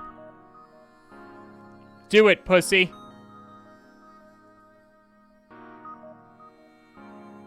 If it's wrong, we just... There we go. Subprocess.p open. So it's 202 and not 206. Progress has been made. So let's go ahead and copy out all this fucking nonsense again. Copy that. Let's log out.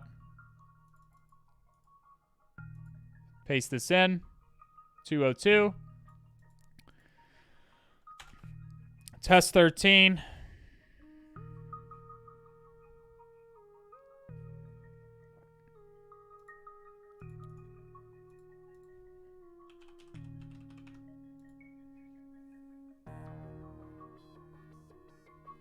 All right, come on, Pushy. Come on. Anything cool I've missed so far? We're just trying to exploit this SSTI, Poop Feast. Welcome. We got an SSTI here. My goodness.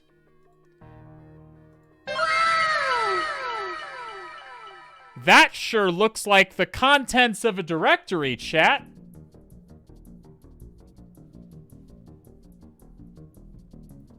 No.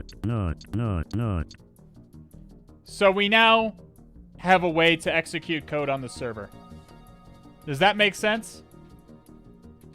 300 characters for an ls command. Yeah. It do be like that sometimes.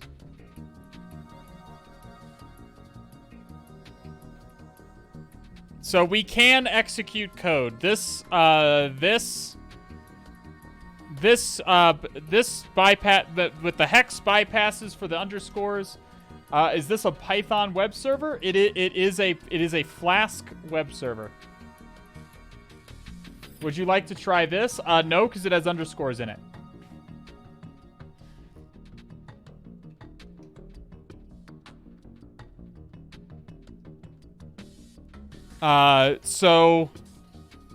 Okay, so we can now replace this ls with any code we would like, essentially.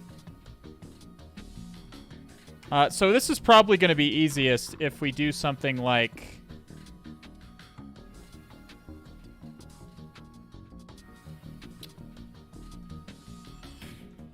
let's do... Let me get my IP address again. 10.14.9.41.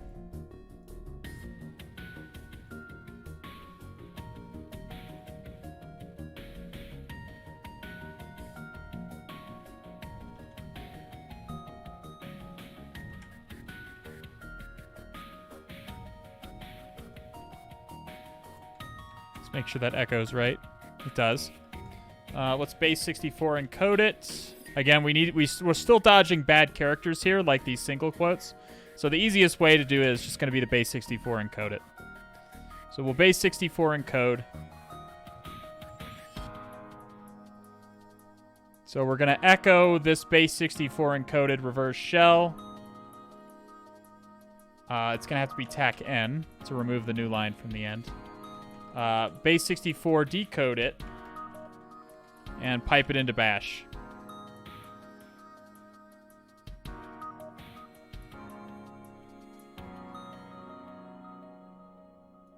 So if that doesn't bust any length restrictions, we should be okay on that.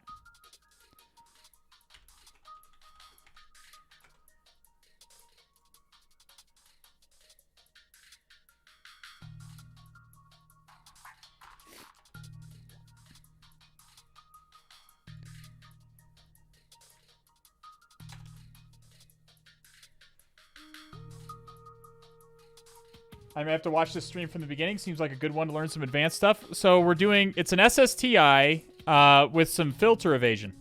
So the problem is that certain black characters are blacklisted, like single quotes and underscores. That's why you see this weird hex nonsense in here. And we had to Google how to bypass those things. In this case, the way of bypassing underscores was to use the attribute method. So we create an account. Now we have to log in as this crazy fucking account. Test 1, 2, 3, 4. Log in. Now we're not going to get a code execution until we actually try to load the page containing the vulnerability.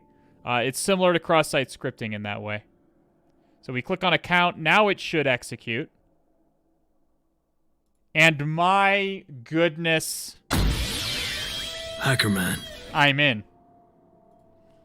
So we are in, boys. Does anybody have any questions on that?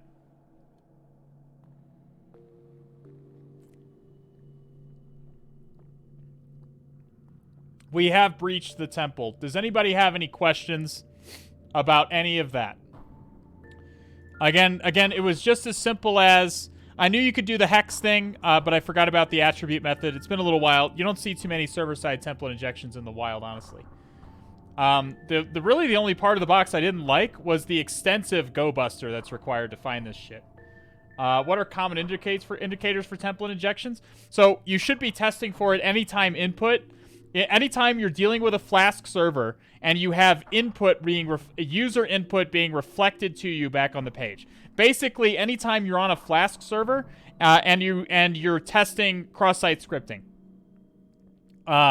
It's in the same. You'd find it in the same places you'd find cross-site scripting, but usually on Flask or similar web servers. There's other kinds of server-side template injection as well, other than just Jinja. There are other template engines. Jinja is one of the most common, though. If there were multiple options for web page submenus, how do you know which one to click on? This one. The one that we clicked on is the one that is displaying our username. It's the account page. We need to click on the one that is displaying our username. The act of displaying the username is what causes the code execution. Does that make sense? The one that you should be looking for server-side template injection whenever you have input. When you are submitting input to the web server and it's being reflected to you back on the page. Basically, anytime you would test for cross-site scripting. You can even test for it if you don't know if the web server is Flask or not. It doesn't hurt to just throw in the test string. The way you typically test for it, the traditional way to test for it, is to put in the what we tried was double braces. 7 times 7 is the most well-known string. But you can do any simple math problem. What you're trying to figure out here is if Python if expressions are being evaluated. In this case, this is a Python expression. 4 times 4 is a Python expression. If this displays not as double braces 4 asterisk 4 close braces, but instead as 16, instead you see the 16, then you have a server-side template injection. Hopefully that makes sense. It means a Python expression is being evaluated inside the templating engine. What's the difference between WorkZug and Flask? I think that Flask runs on the WorkZug engine or something. I don't know for sure. We found out it was using Flask by the fact that it was using Jinja. It accepted a Jinja template. Yeah. I only knew it was a Python web server, so SSTI is always kind of in my brain. SSTI is always just kind of in my brain when I'm dealing with a Python web server. It's always good to take a look at it. So do we have a flag in here? We are running as the Bill user, so I'm assuming that in his home directory we will find our first flag for today. Cat flag 1.txt, and we do have our first flag of the day. Bop this over here. Submit. And we have our first flag. Now, obviously, we're using Polkit. I'm just kidding. We're not going to use... Polkit would almost certainly work against this box. We will not use Polkit. That would be rude. Okay, we will, for all intents and purposes, assume Polkit doesn't exist. This is a hard box? Yeah, this is a hard box. This is a hard box. This is rated hard. Python 3-C, import pty, pty.spawn, bin bash.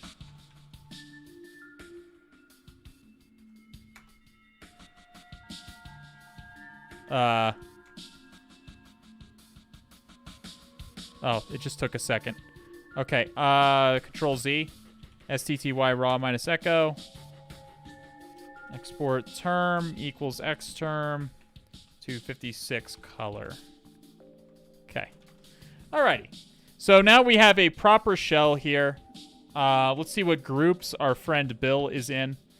We do see that Bill is in the ADM group. I don't know what the dip group is. What is the Linux dip group?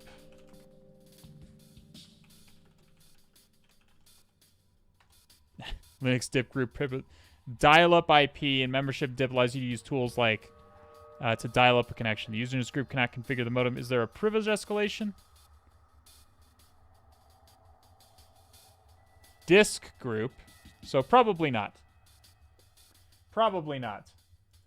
But it's always good to check what groups you're in because you want to see what your user has access to. Now, where were we when we got the code execution? What directory were we in?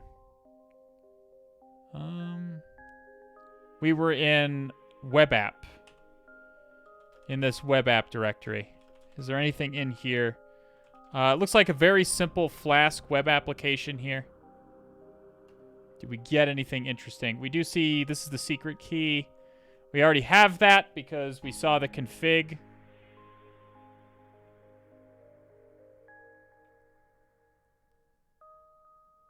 Yep, so very simple Flask web application.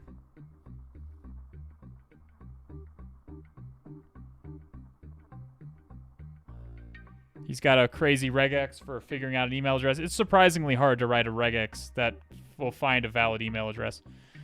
So we do have SQL injection, a SQL happening on the back end. But I don't know if injection is possible. Probably not. So there's a check hacking attempt function that we passed up earlier. Let me see what bad characters.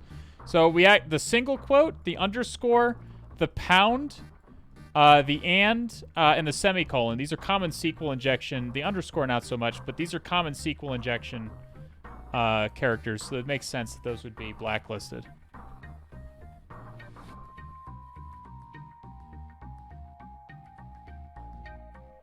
We do have some fine additions to our collection that we're seeing here.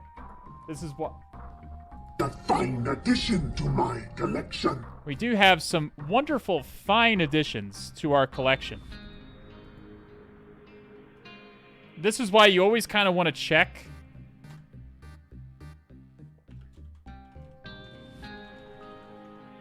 You always kind of want to check all areas that your user has access to for these credentials. If your user has access to a web app, it's very common to be able to find credentials in a web app directory.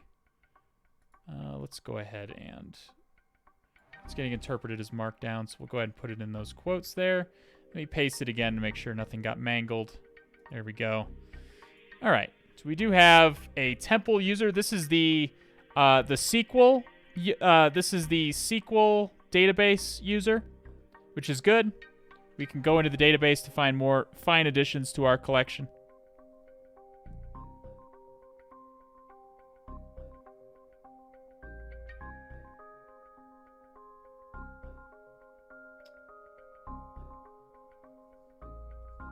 Regex generator, then ask me. Yeah, I'm not good at regexes. I can do very simple regexes, and other than that, I have to do a lot of Googling. If I need to do a regex in code, I always cringe because it's not easy. And what's harder is different programming languages have different regular expression engines. So it looks like we've got all the passwords here that we're going to get out of this. But we can connect, we can go MySQL, TechU, temple user, TechP. And we do know their password. We'll paste it in. And we are in the database. Show databases. Use temple. Show tables. Select star from users. Okay. So we see all of our users here. Now, it would be obviously good pen testing practice to remove all of these.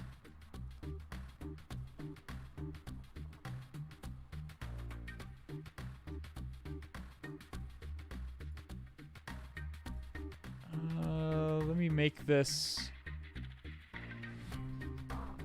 Okay, so this is where... Okay, I made this password and I mangled it. This password is admin's password. So let's take his password. We want that. So admin can log in with a blank... No, this is his hash right here. This is the hash. It's just the formatting is a little confusing. But this is his password hash right here.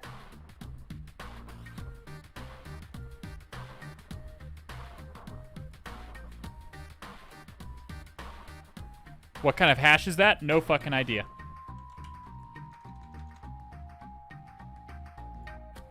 It might be a SHA. It might be a SHA-1 hash. It looks about 42 characters. It may be a SHA-1 hash.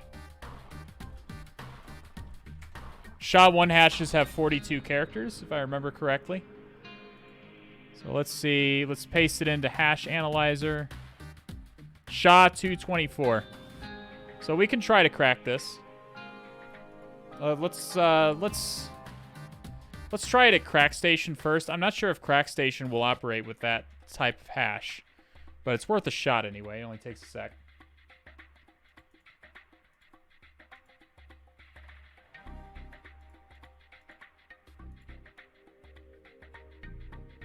Oh my god.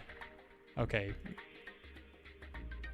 It looks like it does not like that hash. Oh, it does like SHA-224. Okay, it does like SHA-224. So we can... So it may not crack. If it accepts that type...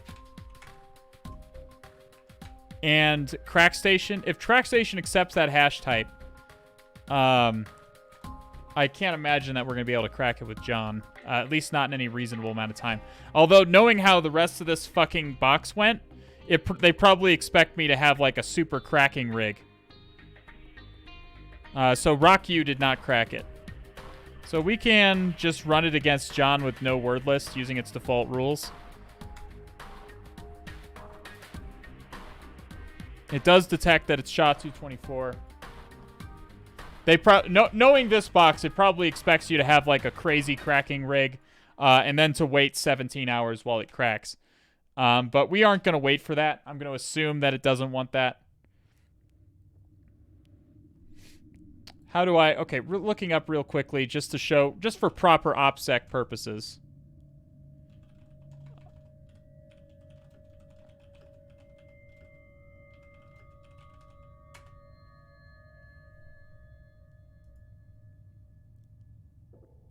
Can I delete...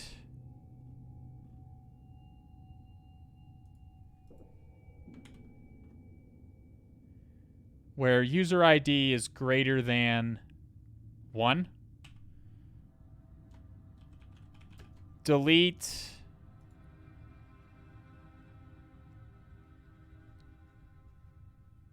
from users where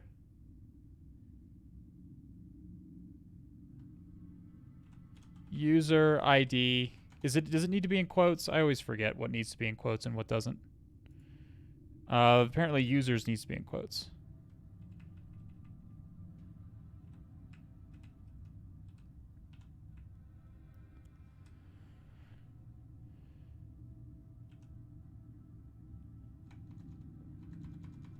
This doesn't need quotes. User ID greater than 1.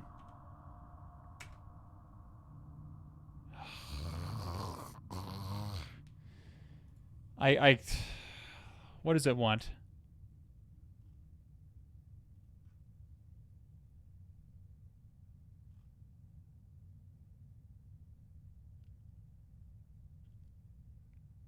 It does need quotes, it looks like.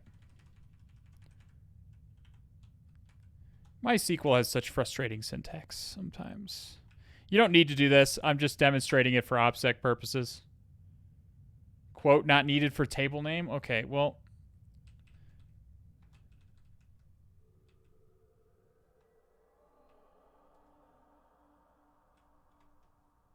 Okay, there we go.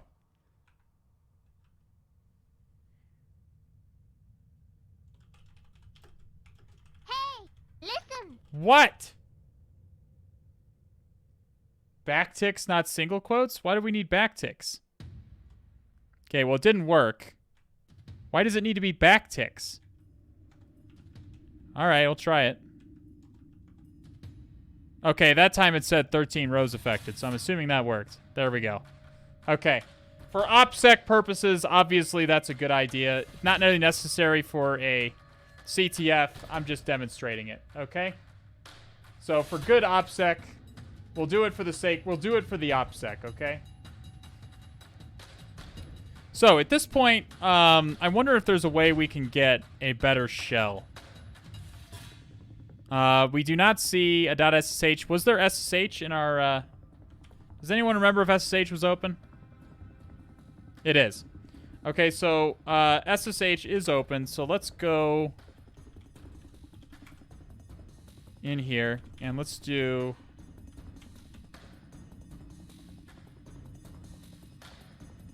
I need to rebuild this Kali machine so bad. Keygen.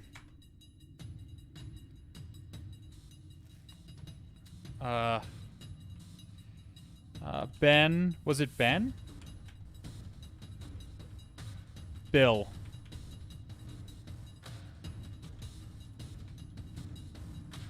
Bill RSA. No passphrase. Cat Bill RSA.pub. Just take the public key.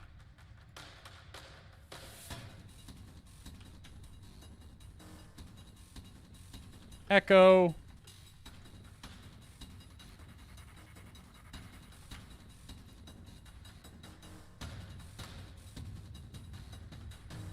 Authorized keys. My terminal's just fucked up. It should still process the command correctly.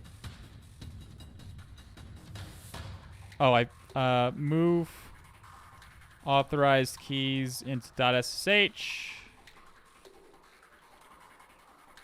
Cat authorized keys. And there we go. So we should now be able to use this key to authenticate as Bill. SSTI Bill RSA Bill at 10.10.254.254. Yes.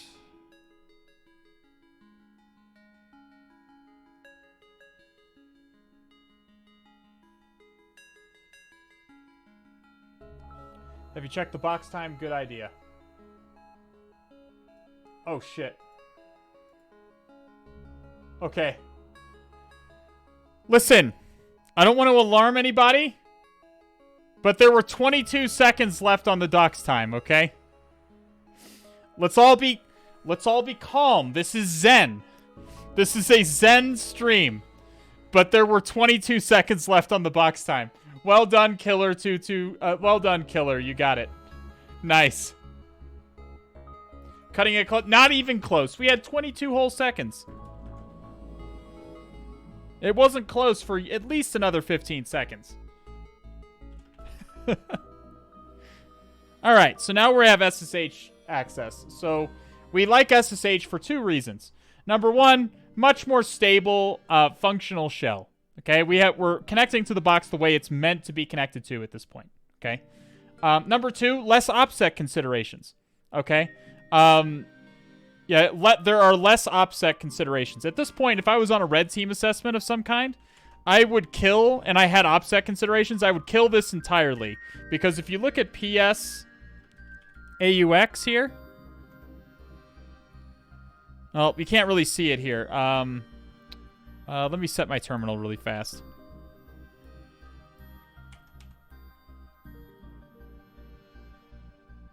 STTY-A 46158.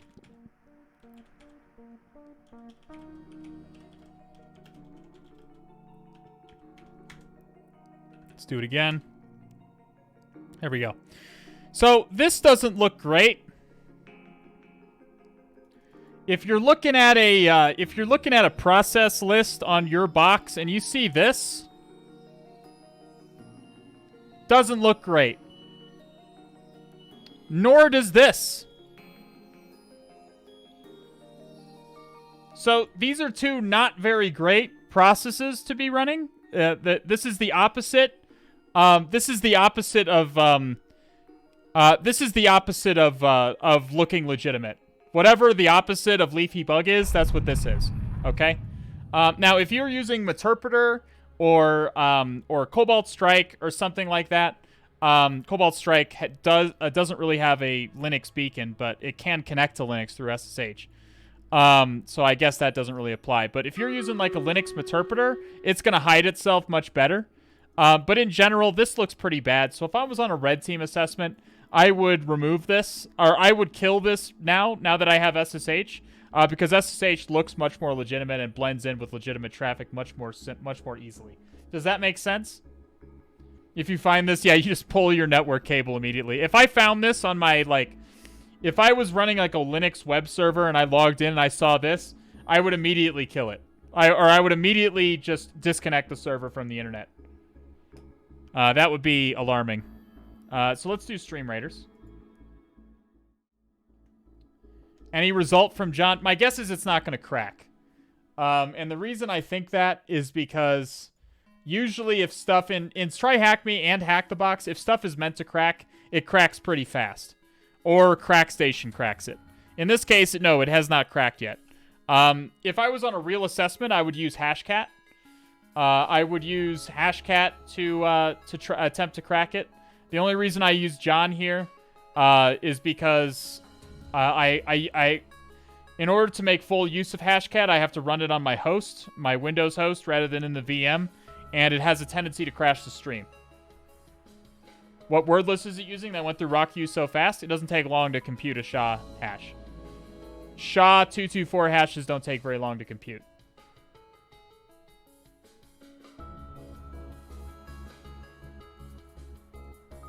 So yeah, it goes through it pretty fast. Now, if you're using SHA-512 hashes, SHA-512 hashes will take fucking forever. Like, we could wait here for the entire day. It may not get through RockU in the entire day. That's how slow it goes. It's very, very slow.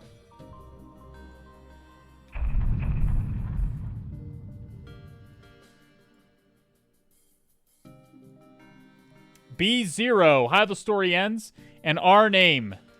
Thank you for the follows. Welcome, my friends. SHA-512 even without salt? It's still going to be slow even without a salt, but with a salt especially, it's going to be slow. Okay.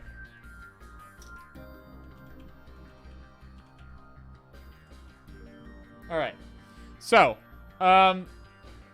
let's do some basic enumeration first before we flip out and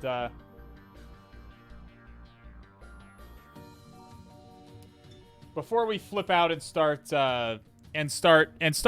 doing like linps. Let's just do some basic enumeration. We see that we are in the ADM group. The ADM group typically can read logs, so let's go into var log.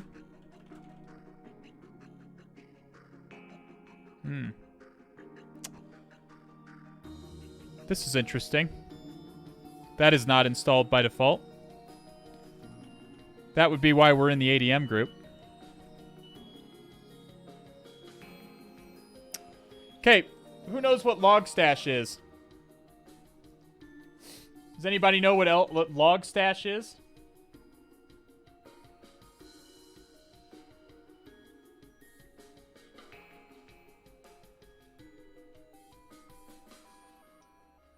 Yeah, so it's a parser for Elasticsearch. It's part of the ELK, what's called the ELK stack.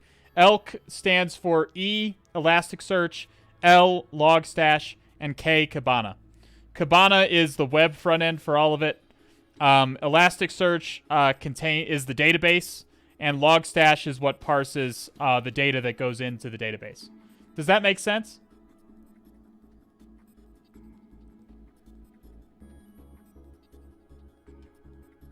Does that make sense, friends? So what we see here, because we are in the ADM group, again, the thing you need to know about the ADM group is that typically the ADM group can read logs. So if you are in the ADM group, you're going to want to come over here to var log and see if there's any logs that look interesting. What was that acronym again? My work uses Kibana and Elasticsearch, then you use logstash too, more than likely. ELK, E-L-K. It's a stack, ELK. The ELK stack. It's very commonly used. Elasticsearch, logstash, and Kibana.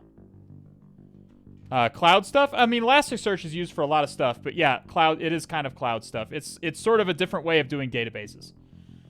All right, so we do see some logstash information here. We forgot to run sudo tacl. Looks like we cannot run sudo.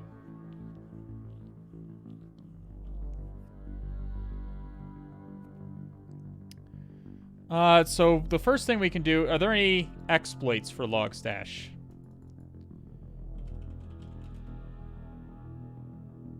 Logstash, privilege escalation.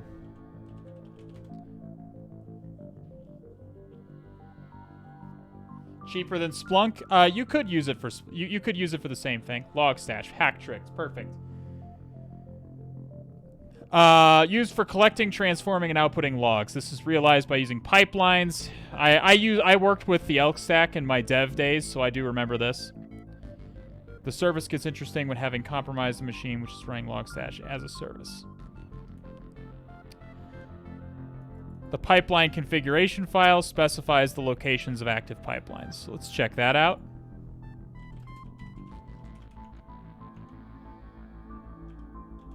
There is a logstash directory. So logstash is not installed by default, so I gotta believe it's involved in this situation. Uh-oh. Wee woo, wee woo, wee woo, wee woo. Was logstash vulnerable to log4j?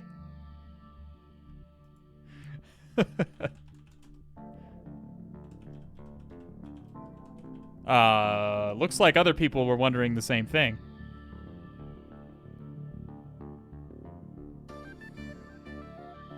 Latest release, yes. Turns out, yes. So, log4j is in use here.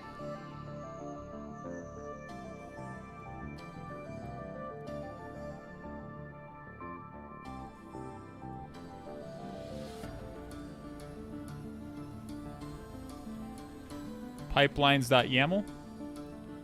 Etsy logstash-conf-d. Let's look at the... Before we start digging into log4j, we'll keep that in the back pocket, but I want to read this hack tricks thing first. Locations of active pipelines. So there's only one pipeline, that's main. And the configuration directory is Etsy logstash-conf-d. We'll just put this into our notes.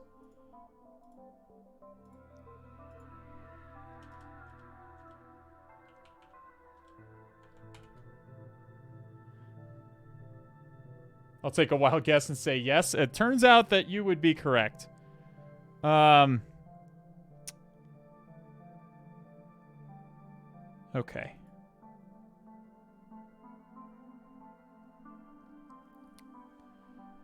If the Elasticsearch output module is used, pipelines are likely to contain valid credentials for an Elasticsearch user instance. These credentials have more often more privileges, since Logstash has to write data to Elasticsearch. So that's very common. Logging of any kind should make you happy. You should be excited to feel that you have insight into logging, because usually loggers have to run with elevated permissions. Trying to escalate your own privileges, you should check which user is running the Logstash service, since this will be the user you will be owning afterwards. Per default, the Logstash service runs with the privileges of the Logstash user.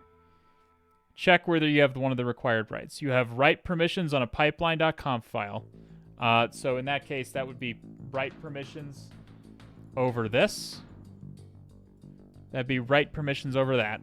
Or Etsy logstash pipelines.yaml contains a wildcard, and you are allowed to write into the specified folder.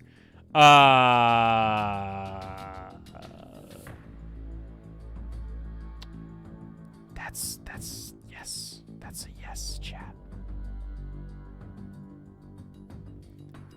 Further, one of the requirements must be wet. You are able to restart the Logstash service, or Etsy logstash.yaml contains the config reload automatic equals true.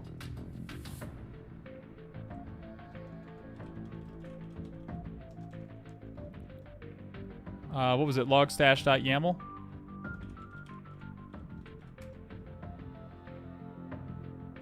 Config.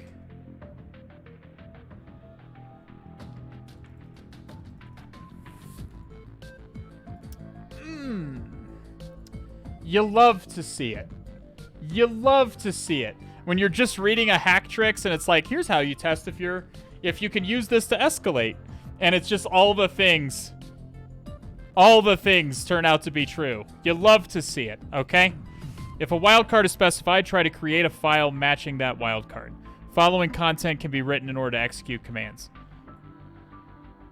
The interval specifies the time in seconds. In this example, the whoami command is executed every 120 seconds. The output of the command is saved into temp output.log. If Etsy logstash.yaml contains the entry, you only have to wait until the command gets executed, since Logstash will automatically recognize new pipeline configuration files or any changes in existing pipeline configurations. Otherwise, trigger a restart of the Logstash service. Seems easy enough.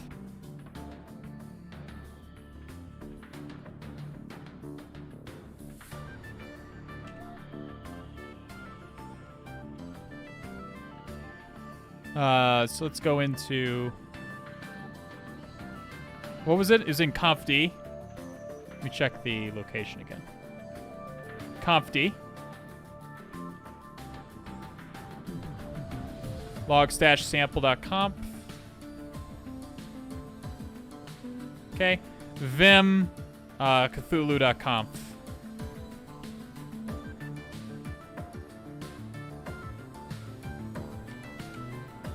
Paste that in. Did it not copy?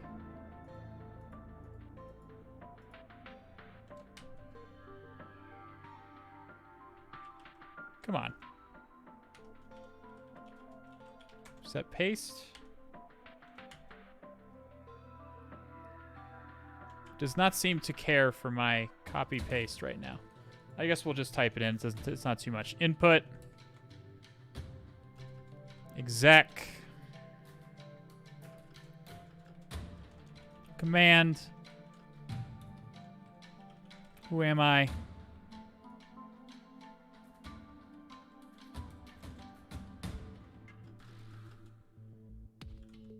Interval 120. I don't think the interval is necessary.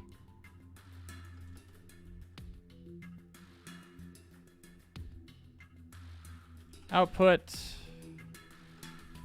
File.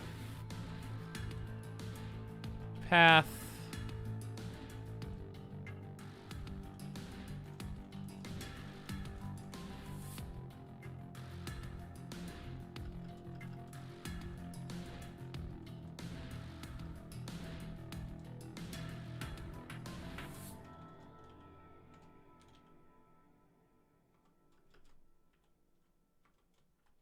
Okay.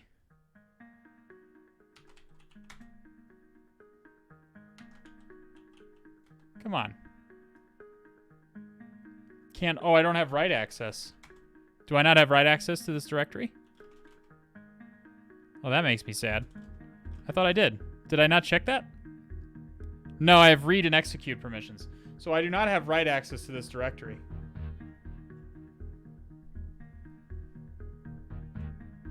Gotta use the samples. Can we write to the sample?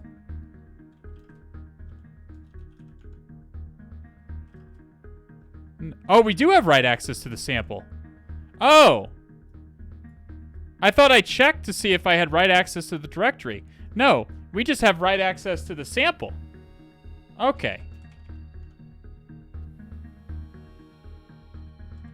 This stuff is just commented out.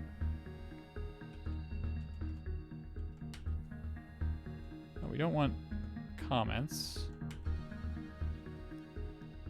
Is this not pasting? Is it not copying or is it not pasting? It's not copying. Okay, now it says it's copied. Is it actually copied? It is.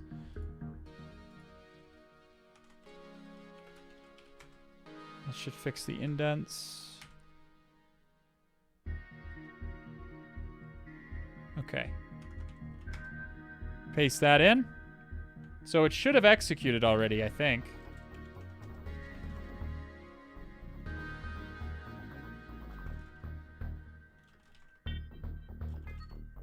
How long is this going to take? I thought it executed immediately. You only have to wait until the command gets executed since logstash will automatically recognize. Otherwise, we have to... Okay, so we have to wait for 120 seconds. Alright, can we do Stream Raiders while we're waiting?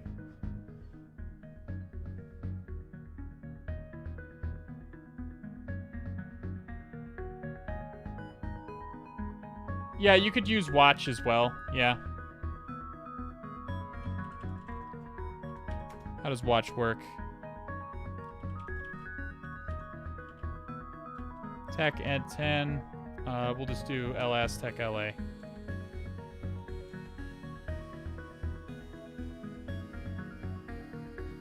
Alright. Do we have Stream Raiders? I mean, we could just do it now if we were big dick chads. We have 3 war beasts. We're good to go. 3 fucking war beasts. We're getting in there. Mama didn't raise no bitch, chat. Okay?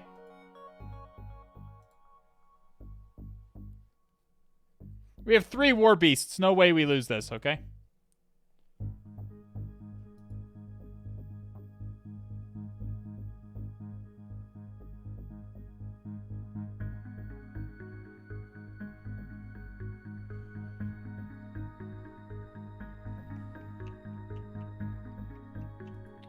See? Easy. This is so easy, it's actually disgusting. He's like fucking little... What is this? Red Town Peace. These fuckers are getting clapped, okay?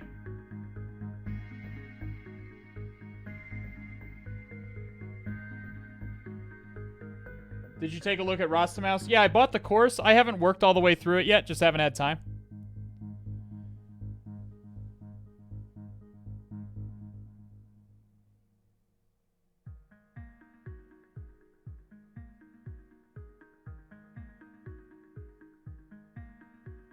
Yeah, this is taking a long time.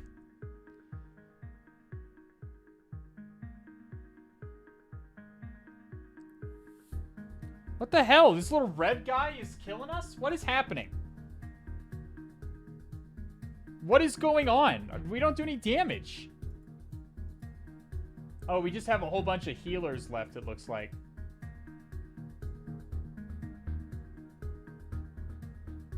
It looks like it's just me getting healed by like 3 healers.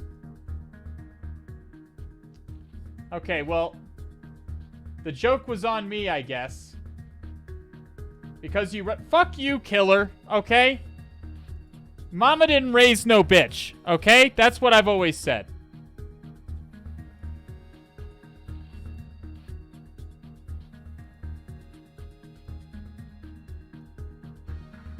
You lost 3... Listen, I didn't lose them. That was you guys, you idiots. Okay, I didn't tell you to use your war beasts.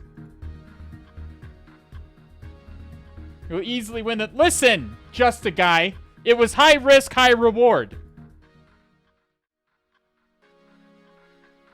Oh, we do have an output.log now, I'm noticing. So let's cat output.log.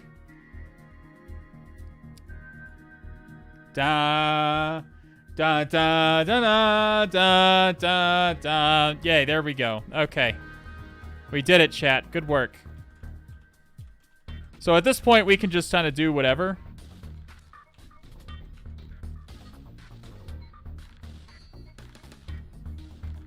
So we do have root here. We can just basically change this command to whatever we want. Probably just do a simple reverse shell here.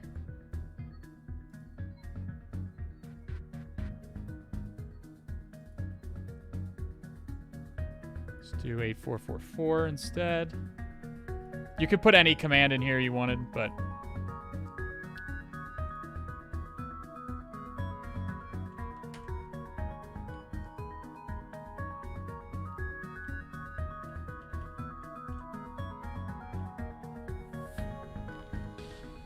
Okay.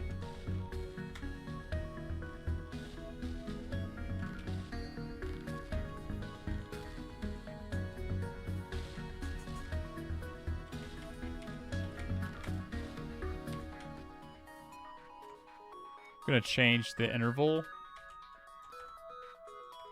Make it every 30 seconds.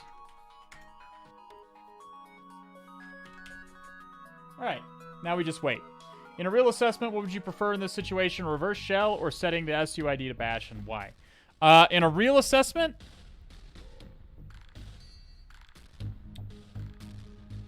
On a real assessment, I'd probably write the SSH... No, that wouldn't be the first thing I would do. On a real assessment in this situation...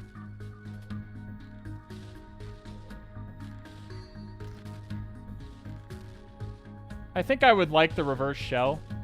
Assuming there are no connectivity issues. There might be connectivity issues between me and the target that would prevent a reverse shell from reaching me.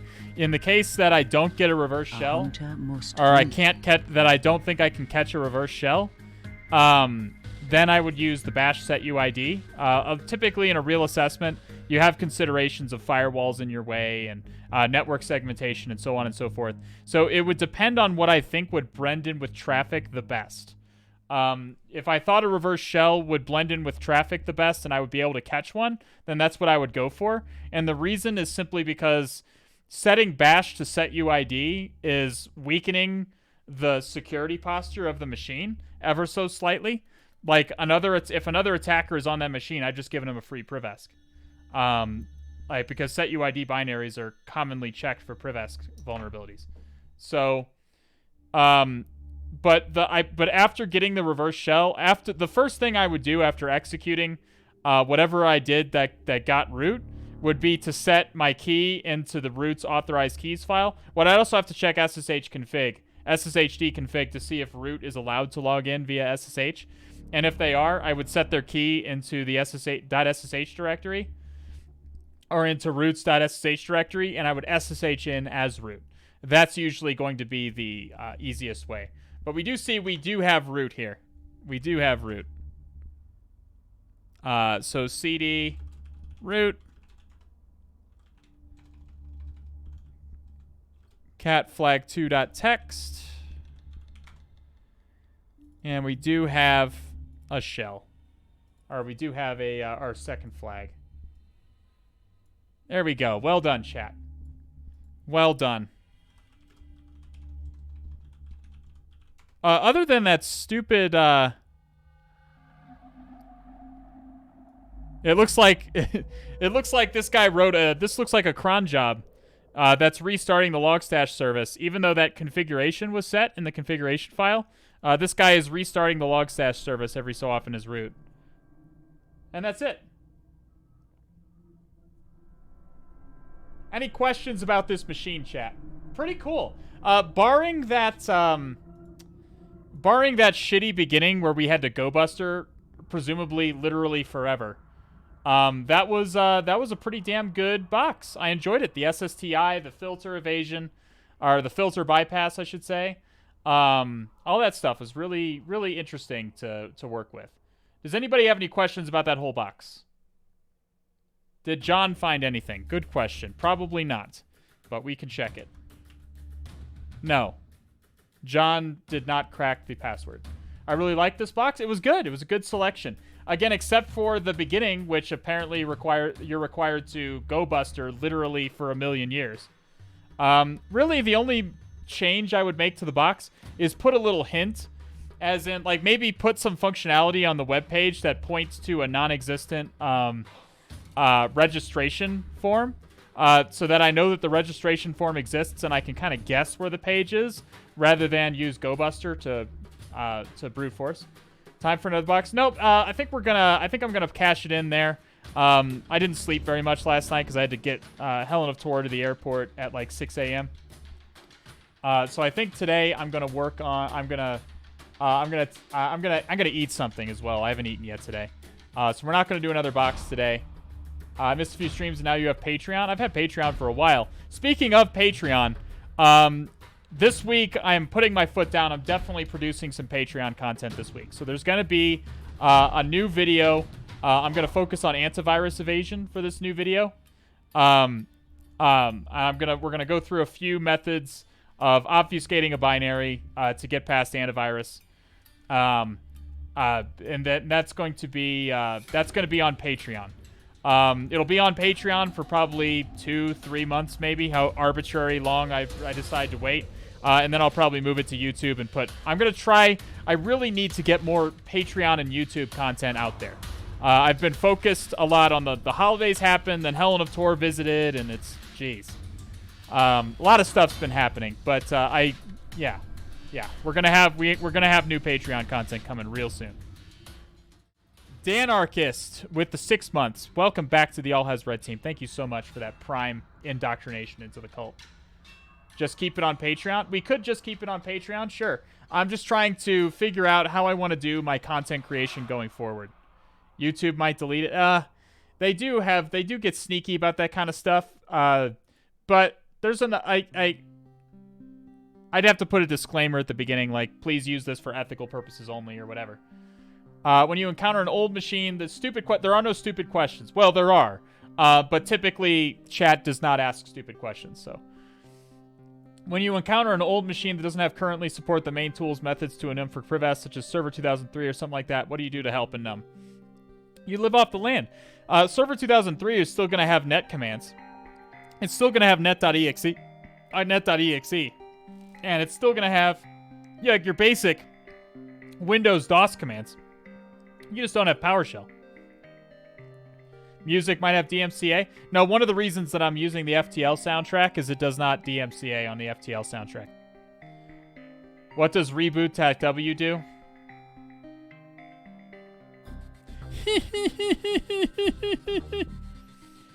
I'm in USC too. Can I have one of your DEF CON flags? No. I need them both. I need them both, okay? Does anybody else have any questions about anything? Anything at all? We're going to be back on Tuesday for Newbie Tuesday. I believe on Tuesday we're going to be doing some easy... we'll do some Try Hack Me on Tuesday. We did Hack the Box last Tuesday. We did Proving Grounds before that. And we'll do Try Hack Me coming up. When are we getting a haircut? Probably this week. I really need to get a haircut. Like, my hair... I was in a place where the wind was blowing really hard yesterday. And my hair was all in my face, and I fucking hated it. Planning on doing some more OffSec certs? Absolutely. I love OffSec certs. I don't really have time for a certification right now. Colorado, that's where I live. So, yeah, you can guess that where I was somewhere in that state. How could you handle a reverse shell from a public IP machine to a private IP connectivity? You need to set up port forwarding, or you need a machine with a public IP. Those are usually the ways that you're going to connect. You're going to get a reverse shell connection. You either need to set up port forwarding on the thing with a public IP. You need to set up a thing with a public IP that's on the same network as you to do port forwarding, which would typically be your router, or you need to be on a machine with a public IP. Those are your options. I also spent a good amount of time in the Springs. I also spent some time there. I went to college there. Small technical school. You might not have heard of it. You probably haven't heard of it.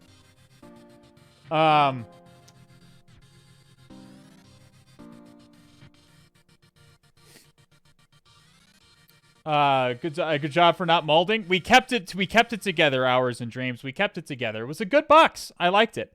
We'll be back on Tuesday. We'll be doing more Try Hack Me. I think we'll probably do that Log4j one that we saw, that turtle one. Whatever that turtle one was that you guys got a chance to choose from, but you chose Temple instead.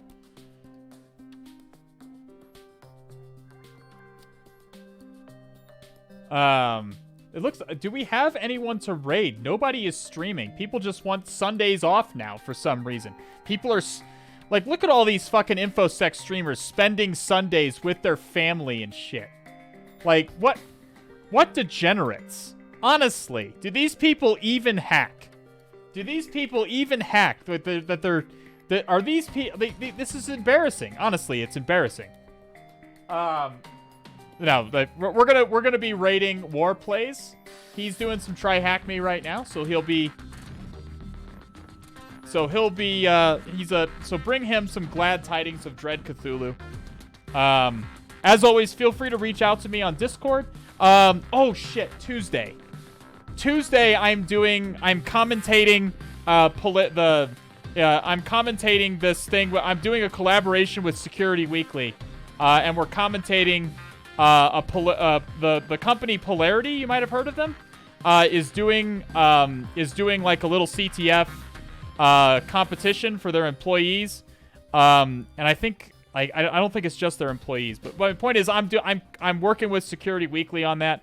What is that? When? I'll post all the details on Discord. Don't worry, you guys will know. It's gonna be taking place like basically the whole day, or the whole afternoon, I think.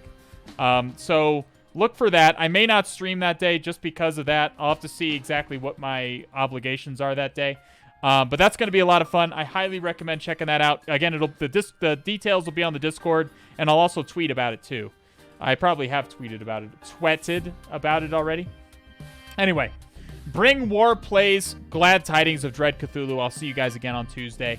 On Thursday, I think we're finally going to finish Hollow, or we'll do Anubis, whichever one I feel like doing.